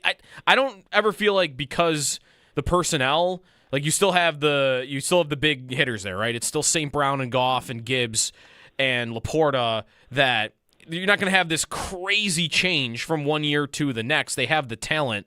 But I guess what have you learned about him so far? What I've learned is that I think he's a pretty smart guy, and that's something that they kind of really need, like a really cerebral guy, because that was Ben Johnson's best quality, was his cerebralness and his play calling and his ability to kind of feel out the game in the moment and know what it needs, and his ability to preach the details and stuff like that. Drew Petzing is one of Ben Johnson's oldest coaching friends. They were GAs together at Boston College. They developed a pretty good friendship. They were at each other's weddings. And so I think that that's an encouraging sign that they're obviously not the same person, but they probably think about football a pretty similar way, because they started thinking about football together as coaches when they were young. And so I think that that's one thing that Lions fans could be a little bit optimistic about. But you look at what he did with those offenses in Arizona, and they were not very healthy these last couple of seasons. The 1 year where Kyler was healthy, Arizona had a pretty good offense. They had a pretty good rushing offense for most of the time that he was there. I think they were down to like running back 9 last year or something like that, so it took a little bit of a dip. But for the most part, I think he's been able to get a decent amount out of not a lot that he's had to work with in Arizona. And so a little bit of an uninspiring name, I think, for the fan base at first, but when you look at it kind of in totality and what this guy has done, I think you can be optimistic that with this team, to your point, and all the talent on it, I think they should be okay going forward. Otherwise, was it kind of a quiet offseason for them? Like no real big swings, right? No, yeah, they went out, they signed Cade Mays in free agency, the center from Carolina. He was their only multi-year deal in all of free agency, but that was kind of told us everything that they thought about last season. It was the offensive line that kind of tripped them up. That was ultimately where they made their biggest investment this offseason.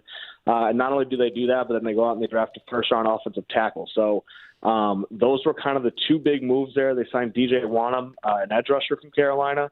That was kind of their other preeminent move. And then they did a lot of filling out the safety room and the defensive backfield, because they had a lot of stuff up in the air with there was a Taron Arnold kind of situation, didn't know what his 2026 was going to hold, and then obviously the injuries to Kirby Joseph and Brian Branch, the two Pro Bowl All-Pro safeties back there. So is it right back then to Super Bowl contender? They were in the NFC Championship game not that long ago. It's a tough division though, right? So that is where I would look at them and say I think they are absolutely capable of it. But I also really like the other two teams at the top of that division, and even Minnesota might be competitive. So how do you see their chances going in this year of being, right? Isn't that the bar to clear? Get back to at least where you were a couple years ago? Yeah, absolutely. The expectation is still Super Bowl or bust. I think, ESPN did that little ranking where the executives ranked the top 10 players at each position. The Lions had the most top 10 players of any team out there. So they have the talent to get anywhere that they want to go this year. I think it's A, that the health, putting together the health.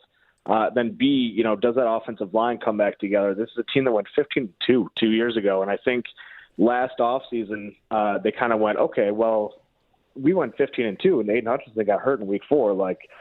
Let's just not change too much, and hopefully, that'll happen again. But, they kind of tinkered around the edges this year, but you could tell by the way that they went about the offseason, Dan Campbell specifically, that he was not happy with how last season went. And I think you've kind of seen a real tonal shift with him as it pertains to, coming up short and just the frustration of that, and just, I think he felt the pressure of Ben Johnson leaving and having to kind of make sure that they picked up the slack, and it didn't happen. And now he kind of went through it this offseason. So I'm intrigued to see what this team looks like and attitude-wise when we get back for training camp, because that is the expectation, that they're going to compete for Super Bowl this year, and they came way short last year. Nolan Bianchi on the Lions with us. They have, by Warren Sharp's numbers, he uses, I know, the Vegas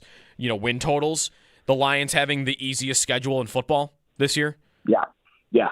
Yeah, and that's huge too, because that was another reason why they struggled a little bit last year. You never like to blame the schedule, but they did have a murderer's row of schedule. I mean, in the middle of that season, like that stretch they had, they went to KC, they went to Cincy, they went to Philly, like they went to all these tough places to play. And obviously KC didn't end up being the team we thought they were, but they were still pretty good at that time.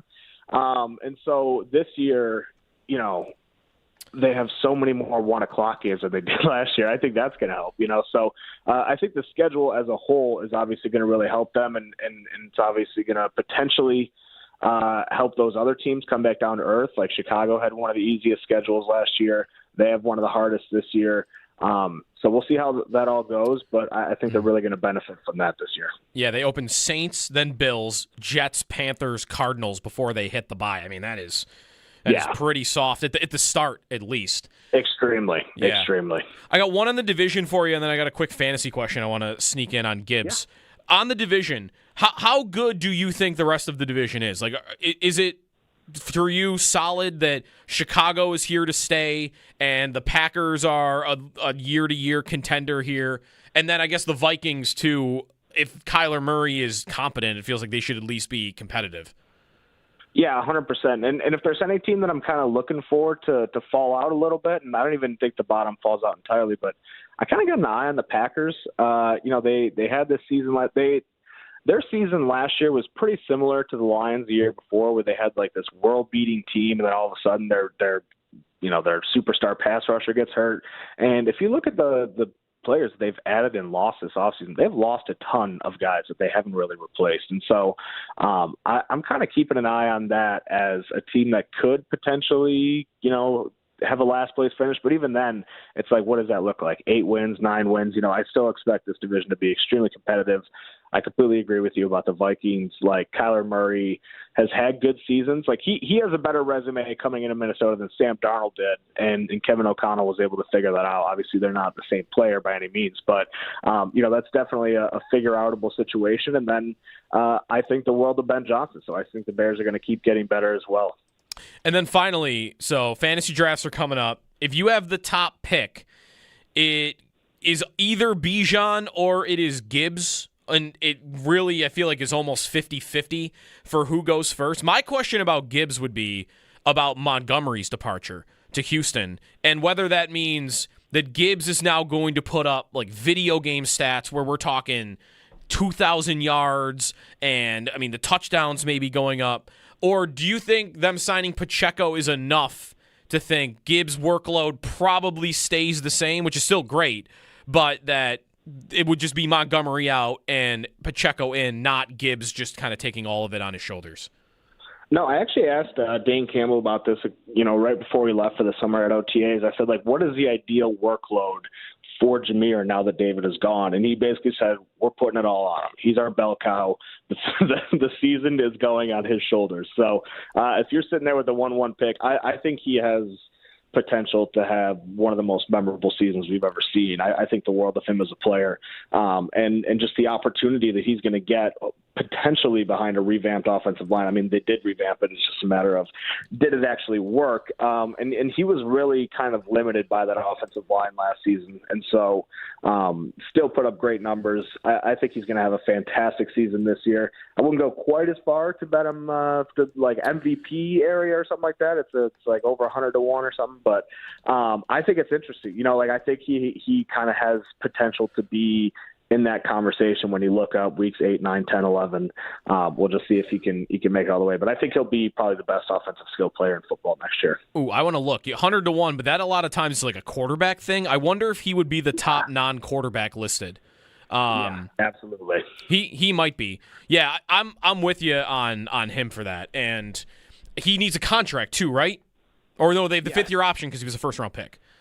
Well, yeah, so he would have 2 years remaining if they pick up his 5th year. Well, they did pick up his 5th-year option. So, yeah, he's got 2 years remaining, but he is on the lookout for a new contract now already. Gotcha. Nolan Bianchi from the Detroit News with us. Always appreciate it, Nolan, and maybe we'll chat again around the Week 2 matchup. Beautiful. Sounds good to me. Can't wait to come out there. Thanks. Enjoy the summer. Thanks. All right, the Lions. Gibbs. Would you pick him first? You can't go wrong. You pick Bijan, you're fine too. Yeah. I think I go Gibbs first, though. Jameer, I'm in on. Absolutely early. That is the one where they got, and I'll admit to it, I mocked the Lions relentlessly that night. They had 2 first-round picks. I remember, I was rooting for the Lions. I love a story of a franchise that is so down in the dumps like that. 1 playoff win in 70 years they had. And they had finally kind of gotten off the mat. And Goff was okay, but he still wasn't. I think he's been better the last couple of years. And I remember wanting them to get Jackson.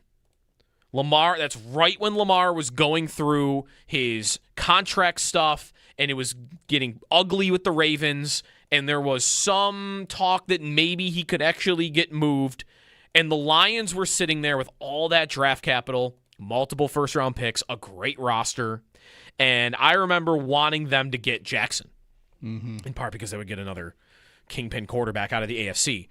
And they didn't get Jackson, and instead what they used those picks on that night was a running back and a linebacker. And I'm like, this is the Lions. This is why you've been bad for 70 years. You pick a running back in the first round and a linebacker when you're ready to take that next step. And how does that look historically now? Right. Looks ridiculous because the running back is maybe the best running back in football. Yeah. Yeah, they had a good tandem there for a while, too, with Montgomery. It worked out for them. That was the other part of it. It wasn't just that they drafted a first-round running back. They had just paid David Montgomery. Right. Yeah. Why are you drafting a running back in the first round? You just spent all this money on another one, and it's a running back. But, again, that's really worked out for them. Yeah. Because Gibbs is excellent. And Campbell's very good, too. Look at that draft for them. That draft, man, you put that on the cold take list because I thought that night set them back years as a franchise. And that draft was Gibbs, Jack Campbell, and in the second round, Sam Laporta and Brian Branch. I mean, they basically built the thing that night. They did. That's a night. That's amazing. That is a night. So they should be pretty good. That division is Murderer's Row, though. Yes. That is the best division in football. That's a really tough one. Yeah. Absurd. Could any of the 4 win it, or would we not give the Vikings that much respect? You never. I got to be honest with you. With Kyler Murray, I think they could. If they can do what they did with Darnold, if Kevin O'Connell finds a way to work Kyler Murray really well into that system, I think they could win that division. They have Justin Jefferson and Jordan Addison still. Yep. And they have. I mean, they have good skill position players.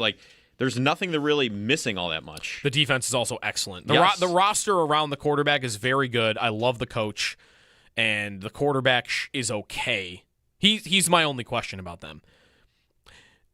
They are plus 500 to win that division. The Lions are favored, just slightly over the Packers and then the Bears. I kind of would have thought the Bears would have been first. Yeah, I thought the Bears definitely would have been favored, I feel like. But they are third. Where did the Lions finish last year in the division? Third? I think you know what? That's a part of it. They did. They finished third, and they are playing a third place schedule. Oh, yeah. We mentioned with Nolan there, the Lions have the easiest schedule in football. And I know we do this with the Bills and Patriots. Hey, the Patriots have the first place schedule. There's really not that much difference between them and the Bills. It's almost the same. The Lions, that is not true. They are getting a benefit because at Warren Sharp's site, Lions have the easiest schedule in football. The Vikings, 16th, middle of the pack. That's a big jump. Packers, 17th. And I'm missing the Bears, 27th. So the Bears actually have the 6th hardest schedule in the league. Oh. While the Lions have the easiest. And that might just be why they're favored. Absolutely. Right. That, hey, these 3 teams are all relatively the same, but this team is playing nobody. Is that not New England last year? A bit. New England also. The Lions are legitimately good. Great. Yeah. Sure, yeah. And there's a difference the there. Patriots are probably just pretty good. But, again, they open their before their bye week in week 6, they play the Saints, the Bills, the Jets, the Panthers, and the Cardinals. I mean, they should be 4-1 in their sleep. Right. And that's if they don't beat the Bills. They could. They very well could. Yeah, we know how that goes. They're going to have a great season. They have a stretch where they go Atlanta, Tennessee, Minnesota, Giants. Man. Miami is in there mixed in. I mean, they're going to win. They're going to win 12 games without breaking a sweat. I don't know what you're talking about. I think Jackson Dart's going to cut it up with OBJ. He will not be healthy in Week 16. That's all those guys. Probably not. Have not thought a lot about the NFC. The NFC has just been to me this offseason, the Rams are just going to win it. But that's probably wrong to do because look at all the great teams there. I mean, I think all of those teams in the NFC North are great. I think the Seahawks are great. I'm not a big Eagles guy, but, they'll be in the mix, right? And the Niners. It's a lot of good teams. I would say there's more good teams in the NFC than in the AFC. More great teams. Fair? I don't think I disagree with that. I think I've got like 6, maybe even 7 great teams in the NFC. Yeah. And in the AFC, I'm like not even sure that there's more than 2. Well, what would you categorize as great in the AFC, right? Like, are we looking at the results of last season? Like for the Chiefs, right? Are we keeping them as a great team with Patrick Mahomes, or is last season's result going to slow that down? Let me put it this way. If the Rams are the standard right now. Okay. Going into the season. The Rams are everybody's favorite. If I told you this team is going to play the Rams in a playoff game, you would have an expectation they could beat them. Not that they're just because if I go to the AFC and I go to the Chargers are right now the 5th favorite in the AFC. I would expect the Chargers to get killed by the Rams. Yeah. Now, yes. If the Broncos played the Rams, I would expect the Rams to win that. It's the NFL. Anybody can win. I would expect the Rams to be heavily favored in those games. If the Rams play the Bills, it's because of Allen. Allen in the Super Bowl is not going to be that big of an underdog. No. The Broncos might be a 9-point underdog if they were to get to the Super Bowl and play the Rams. Right. Mm-hmm. I don't think the Bills are what would the Bills be in the Super Bowl against the Rams? A 3-point underdog? Yeah. Probably, yeah. I would be stunned if it was more than a field goal. Yeah. Maybe 3.5 just to get that half point, but I don't think. Well, especially, honestly, here's the funny thing about this. Might be a little more because Rams would actually have home field if they play in the Super Bowl this year. That is true. Yeah, but their home field, 1, isn't that much of a home field advantage in the first place. I guess you're right. And 2, the Super Bowl will be filled with corporate people. Right. Yeah, so that's a good point. Right, they get to sleep in their own beds. Mm-hmm. That stuff, that helps. I think that if the Bills, I think part of this is that if the Bills got there, then there's a lot of questions that have been answered about them. So I almost don't even know that they would be, I think it might be a pick 'em. Because if they get there, then how much have we got confirmed about, what has happened? Is DJ Moore a 1,000-yard receiver? I don't think they're limping into that. Something happens to get them right, or they prove that they can get over the hump, and everybody's like, all right, well, now they're in. Mm-hmm. It's pretty much go time. Right. Everything we talked about today would have had to happen. Kincaid playing 50% plus, Rousseau having 14 sacks, and you know what I mean? Right. All of that would be confirmed at that point. You're right. You would have gotten a lot more that you would feel more confident about that team going in. Whereas the Rams right now, I think bullish for a everybody reason. is bullish on, because I think they're clearly the favorites. I don't even have Aaron Donald on the roster yet. Yes. Which seems like it's going to happen. That'll probably happen. And so he's doing football workouts. Right. I think if you get the Bills and they beat, because who do they beat on the way to that? Are they beating Kansas City, Cincinnati, and Denver? Baltimore, any of those teams, right? Anybody they're getting through to get to where they got to get to is going to be more impressive than whoever the Rams has to get through. And they're there. I almost don't think that they're going to be, if they get to that scenario, I would think it'd be almost a pick 'em. Yeah. Even if Rams with Donald, I think it might be a pick 'em. Might be like a 1.5 on each side or Right. something like that. Yeah, it's not going to be anything crazy. Yeah. The Bills are a 3.5-point underdog right now for the October matchup with the Rams. Ah, okay. They opened as a 1-point underdog. So Myles Garrett being added in the Aaron Donald right. rumor. That's probably right. It's Garrett. So that tells me, I think that proves my point even more, because if they're only 3.5-point underdogs now, with everything we know now, everybody's as high as you could be on the Rams, and the Bills are what they've always been. If they get there, then they will be people will like them more in that game if they do what they have to do to get to that game. You're absolutely right. 803-0550 is the phone number on anything we've talked about today. If you want to get in on who should make the Bills' new version of the Wall of Fame, there are a lot of names from the McDermott team that I've seen people tweeting about. I'll read through some of those tweets because we have a lot of takes on guys that have been beloved players, but everybody can't go in that circle. That circle is only so big. I guess they could always make it bigger somehow. But a lot of names that are potential for that. 803-0550 is the phone number. It's Jeremy and Joe here on WGR.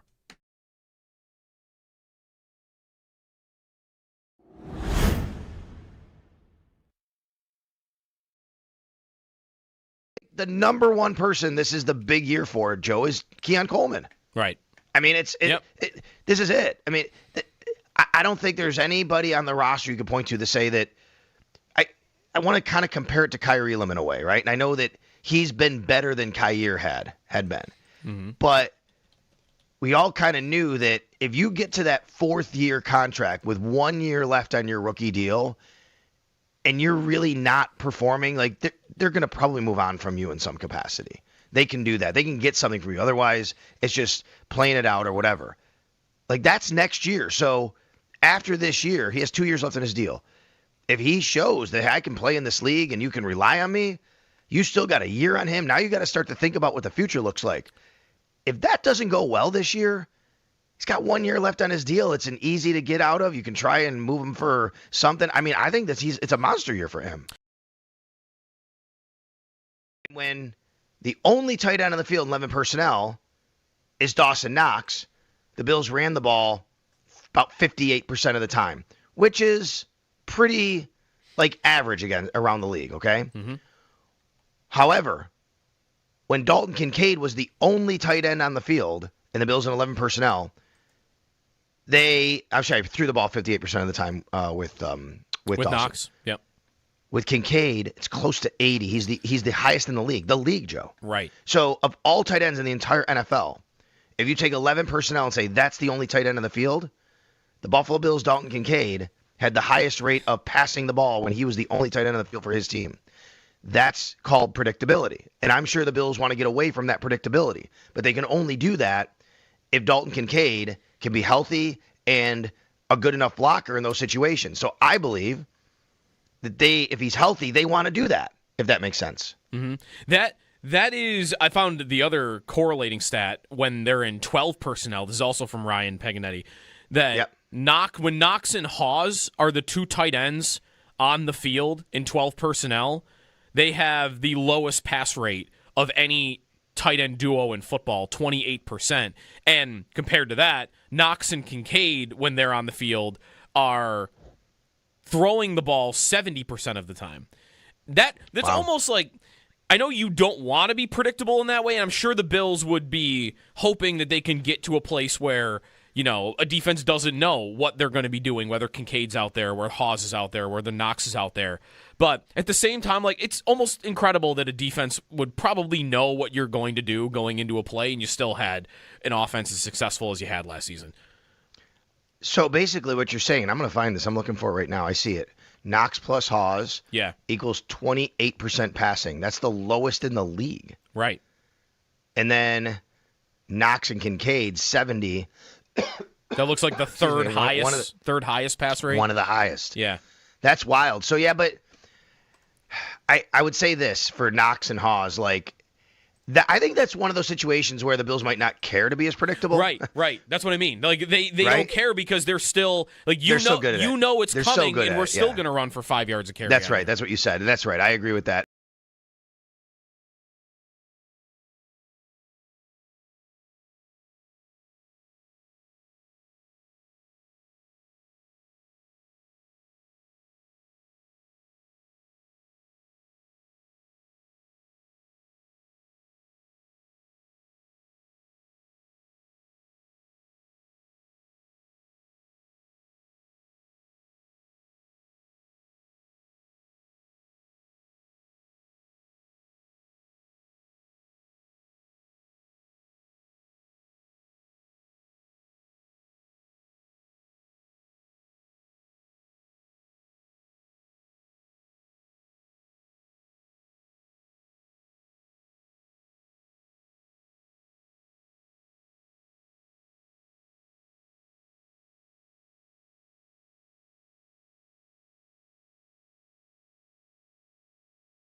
He jumped over me, okay? He hurdled me like I was a child. And he flew through the air, Jordan-esque, right? Boom, and I didn't even go low, which is the crazy part. Like, I was going for a form tackle. Yeah, no, that was the thing is you were standing straight up. And I just tackled the air, whiffed, fell right in my face. And I'm like, hold on, where did he go?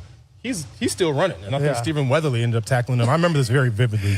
But I will say on that first possession, we got to third down. We got off the field, and then Linval got a personal foul on Josh Allen, roughing the passer, and that extended the drive. And then that's the same drive that he jumped over me. So I blame Linval. Okay, it's Linval's fault. Linval's fault, not my fault.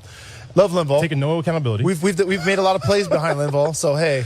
You win some, you lose some. But I think Josh was also like so young. He was like fearless. He still is pretty fearless. He is, bro. He is fearless, He's bro. still fearless. But like when you're such a young player, you don't think of any of the consequences, and you're not like in tune, I guess, with your surroundings or like who you're playing against to really care. Like he just went he just played straight off basic instinct.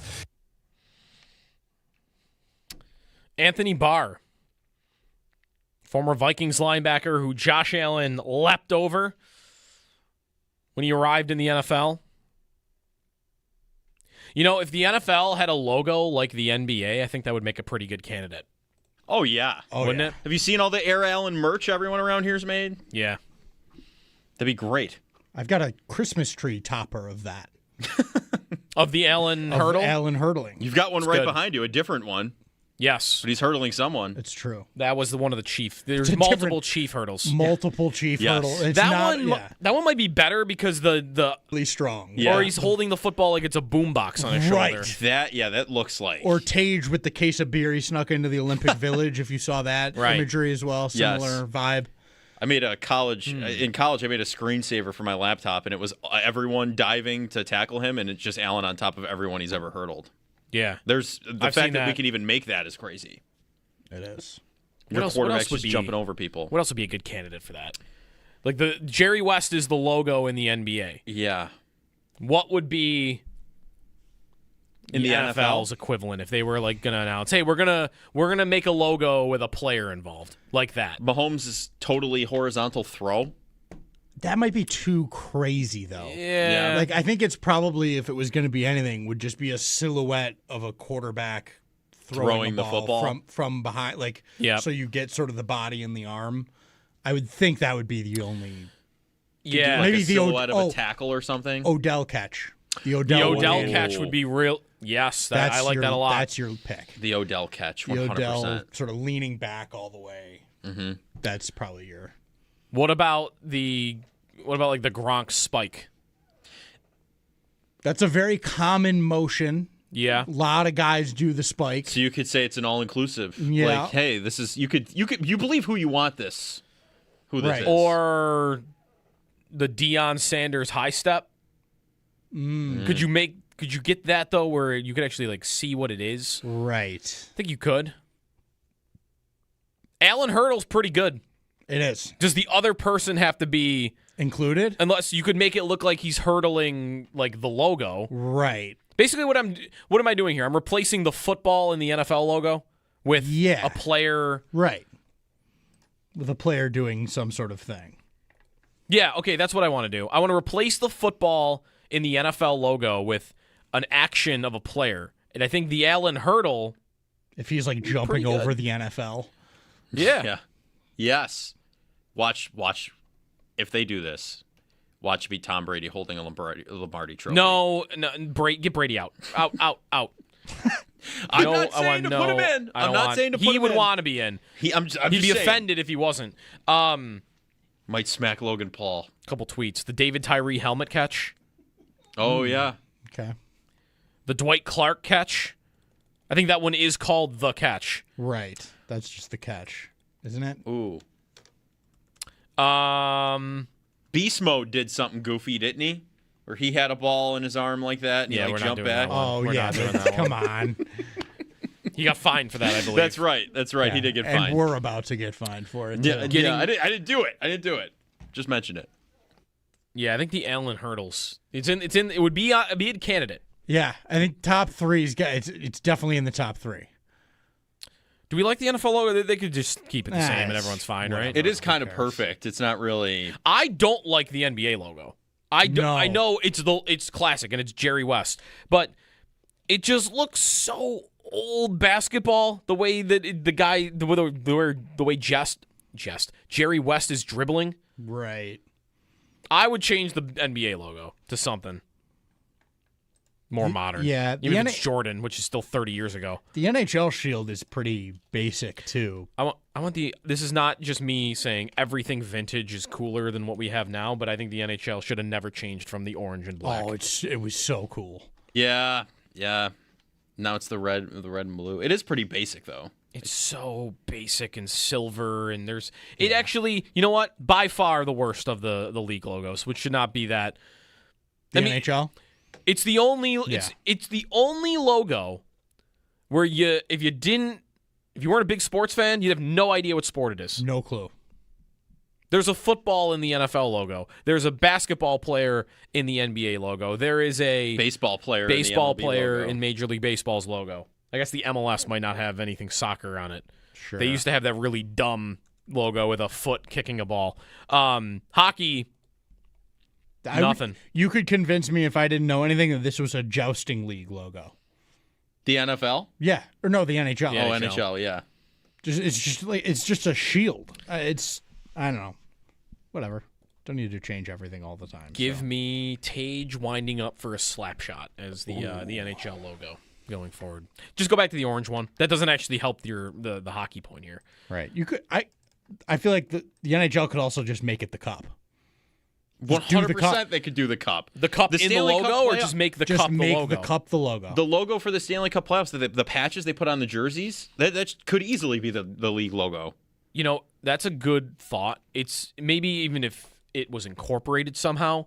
Sure. The thing the NHL has going for it over the other sports is the trophy. Oh, the trophy's the coolest. The trophy should be prominently featured in your logo. Yes. Yeah. Right.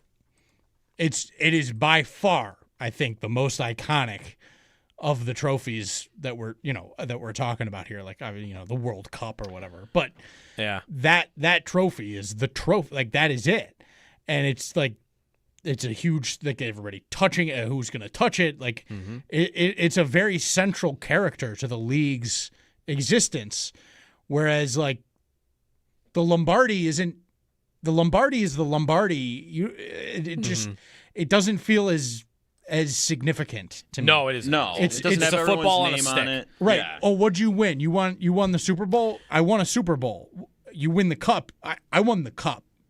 And I got the cup. There are 60 Lombardi trophies. Right. That too. There's like 2 cups. Right. There's a one in the hall and the one real one. One tweet.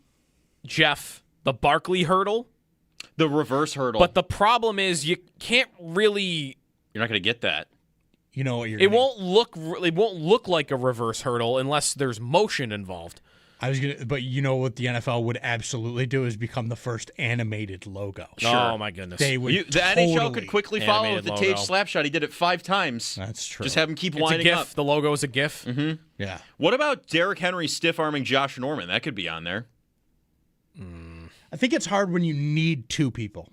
Yeah, I agree. You can't fit 2 silhouettes in the everything? hurdle. The hurdle is just jumping over something, so that can work. But like stiff arm, it needs to be one thing. Yeah, like I need like one guy doing something. I think I like the Beckham catch.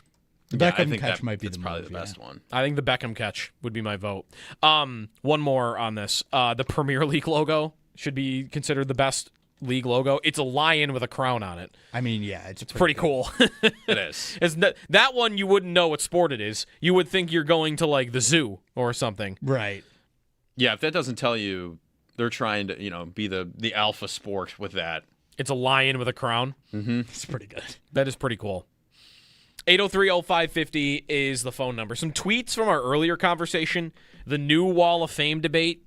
Family circle around the Buffalo statues. We have all these stones with the guys that were on the Wall of Fame, except for OJ. And I wonder how much room they've... When we go there for the blue and red, I'm going to want to walk through there and see, like, do they have empty stones already set up for players they will induct into that in the future? Because my list would be... These are just guys that are no longer on the team, because Allen and Dawkins and like they're going to be guys on the team now, obviously. But McDermott at some point. Yep. Trey White for sure. Yes. Yes. I'd say Diggs. I would agree, Diggs. Yep. Dawkins. Yeah, the Snowman's definitely going up there. Hyde and Poyer. Mm-hmm. And the two that I'm on the fence about are Milano and Taron Johnson. Mm-hmm. Here's the question. I know this was a couple years ago now. Is DeMar getting a spot anywhere on there? No. That's a different. That's They're going to put him somewhere else There'll be potentially something in there. Yeah, something else. Phil tweets in about Milano, and like we said, like, and Johnson too, like all pros. Like part of what would make them qualify is, I think it's two things though. It's not just all pro, it's how long they were here and how good they were for how long they were here. But I understand this point.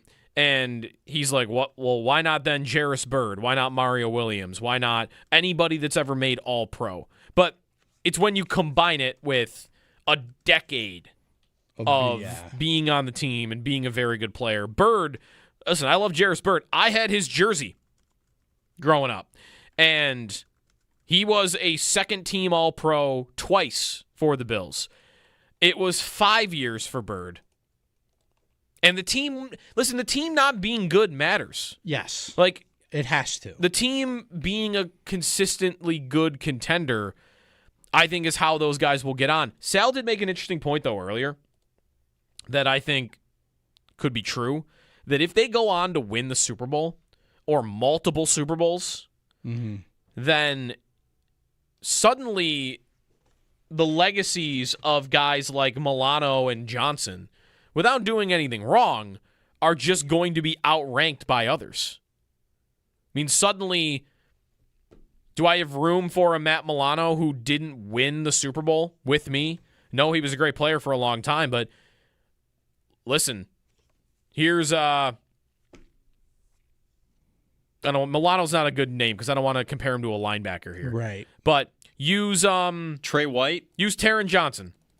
Taron Johnson, great play in the stadium, pick 6 on Lamar Jackson, but, nickel corner, and you had 1 second-team All-Pro, and that was kind of it. And meanwhile, over here, I've got Max Hairston, who became a Pro Bowler and had a pick 6 in the Super Bowl. Right. Now, how does Taron Johnson's resume look when it's going to be stacked up against guys that have won? But I mean, I'm hoping we cross that bridge someday. Right. As a conversation. Right. And how that'll be curious to like how all those guys are remembered. I mean, McDermott, maybe we know. Like McDermott will be seen as the guy who couldn't win it if they win it. But Trey White and Matt Milano and Hyde and Poyer and whoever, all those legends of the team, how they will be remembered if they depart and then within a couple years the Bills go out and win the Super Bowl without them. I'm asking that because I have no idea. We've not experienced that before. I don't know what it would do to their legacies. They have not done anything wrong by having that get knocked down a peg, but it's just, I think, maybe the nature of it. Is Jamal Charles not remembered as great of a Chief because after his career there was a dynasty? Right. Almost certainly. You have to think it gets overshadowed. That's what I mean. Yeah, it's not. Nobody would take anything away from that guy, but it's just perspective. Everything's about perspective, and once you get that, the perspective clearly changes vastly, and so you can't think that it's not going to impact how they sort of sit in your mind, right? Rank wise, like. In the vacuum of their time spent with the team, what they did will, like you said, Owen, that'll never get taken away from them. But, I mean, when the light's shining brighter because of the Super Bowl win in the dynasty, is like it'll just do that. That's how history goes, even. 803-0550, the phone number, Extendo Sports, and then the Northtown Automotive Extra Point Show coming up on WGR.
the number one person this is the big year for, Joe, is Keon Coleman. Right. I mean, this is it. I mean, I don't think there's anybody on the roster you could point to say that. I want to kind of compare it to Kyrie Elam in a way, right? And I know that he's been better than Kyer had been. Mm-hmm. But we all kind of knew that if you get to that 4th-year contract with 1 year left on your rookie deal and you're really not performing, like they're going to probably move on from you in some capacity. They can do that. They can get something from you. Otherwise, it's just playing it out or whatever. Like, that's next year. So after this year, he has 2 years left on his deal. If he shows that I can play in this league and you can rely on me, you still got a year on him. Now you got to start to think about what the future looks like. If that doesn't go well this year, he's got 1 year left on his deal. It's an easy to get out of. You can try and move him for something. I mean, I think that it's a monster year for him.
All right, the weekend, and then Monday, we get the new Bills alternate uniforms.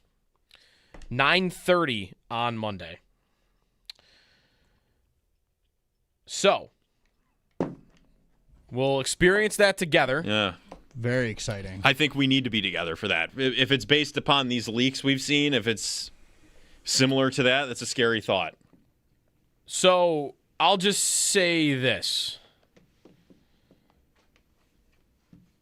I'm very interested in what the reaction will be from fans to not just the whole uniform set, but specific elements of it. Sure. Because there's one element of it that I love. And I wonder if reaction to a different part of it might override. Yeah, so we'll see. We'll see how it looks. They teased it yesterday with a nickel spinning. They did? Yes. That'll be Monday at 9:30. And then I believe we'll get a uniform schedule at some point before the season. Yeah. Because they're gonna have a lot of uniforms this year. Right. Yeah, the rivalry one too. Got to fit everything in. Yep. All right, that's gonna do it for us this week on Jeremy and Joe. Extra Point Show is next. Stay tuned, and I'll talk to you on Monday. Nate Geary will be in on Monday. What was the award? Buffalo's best radio personality. Yes, yeah. On Best the of show on Monday. 716. Look at that. Star-studded cast on Monday. So talk to you then.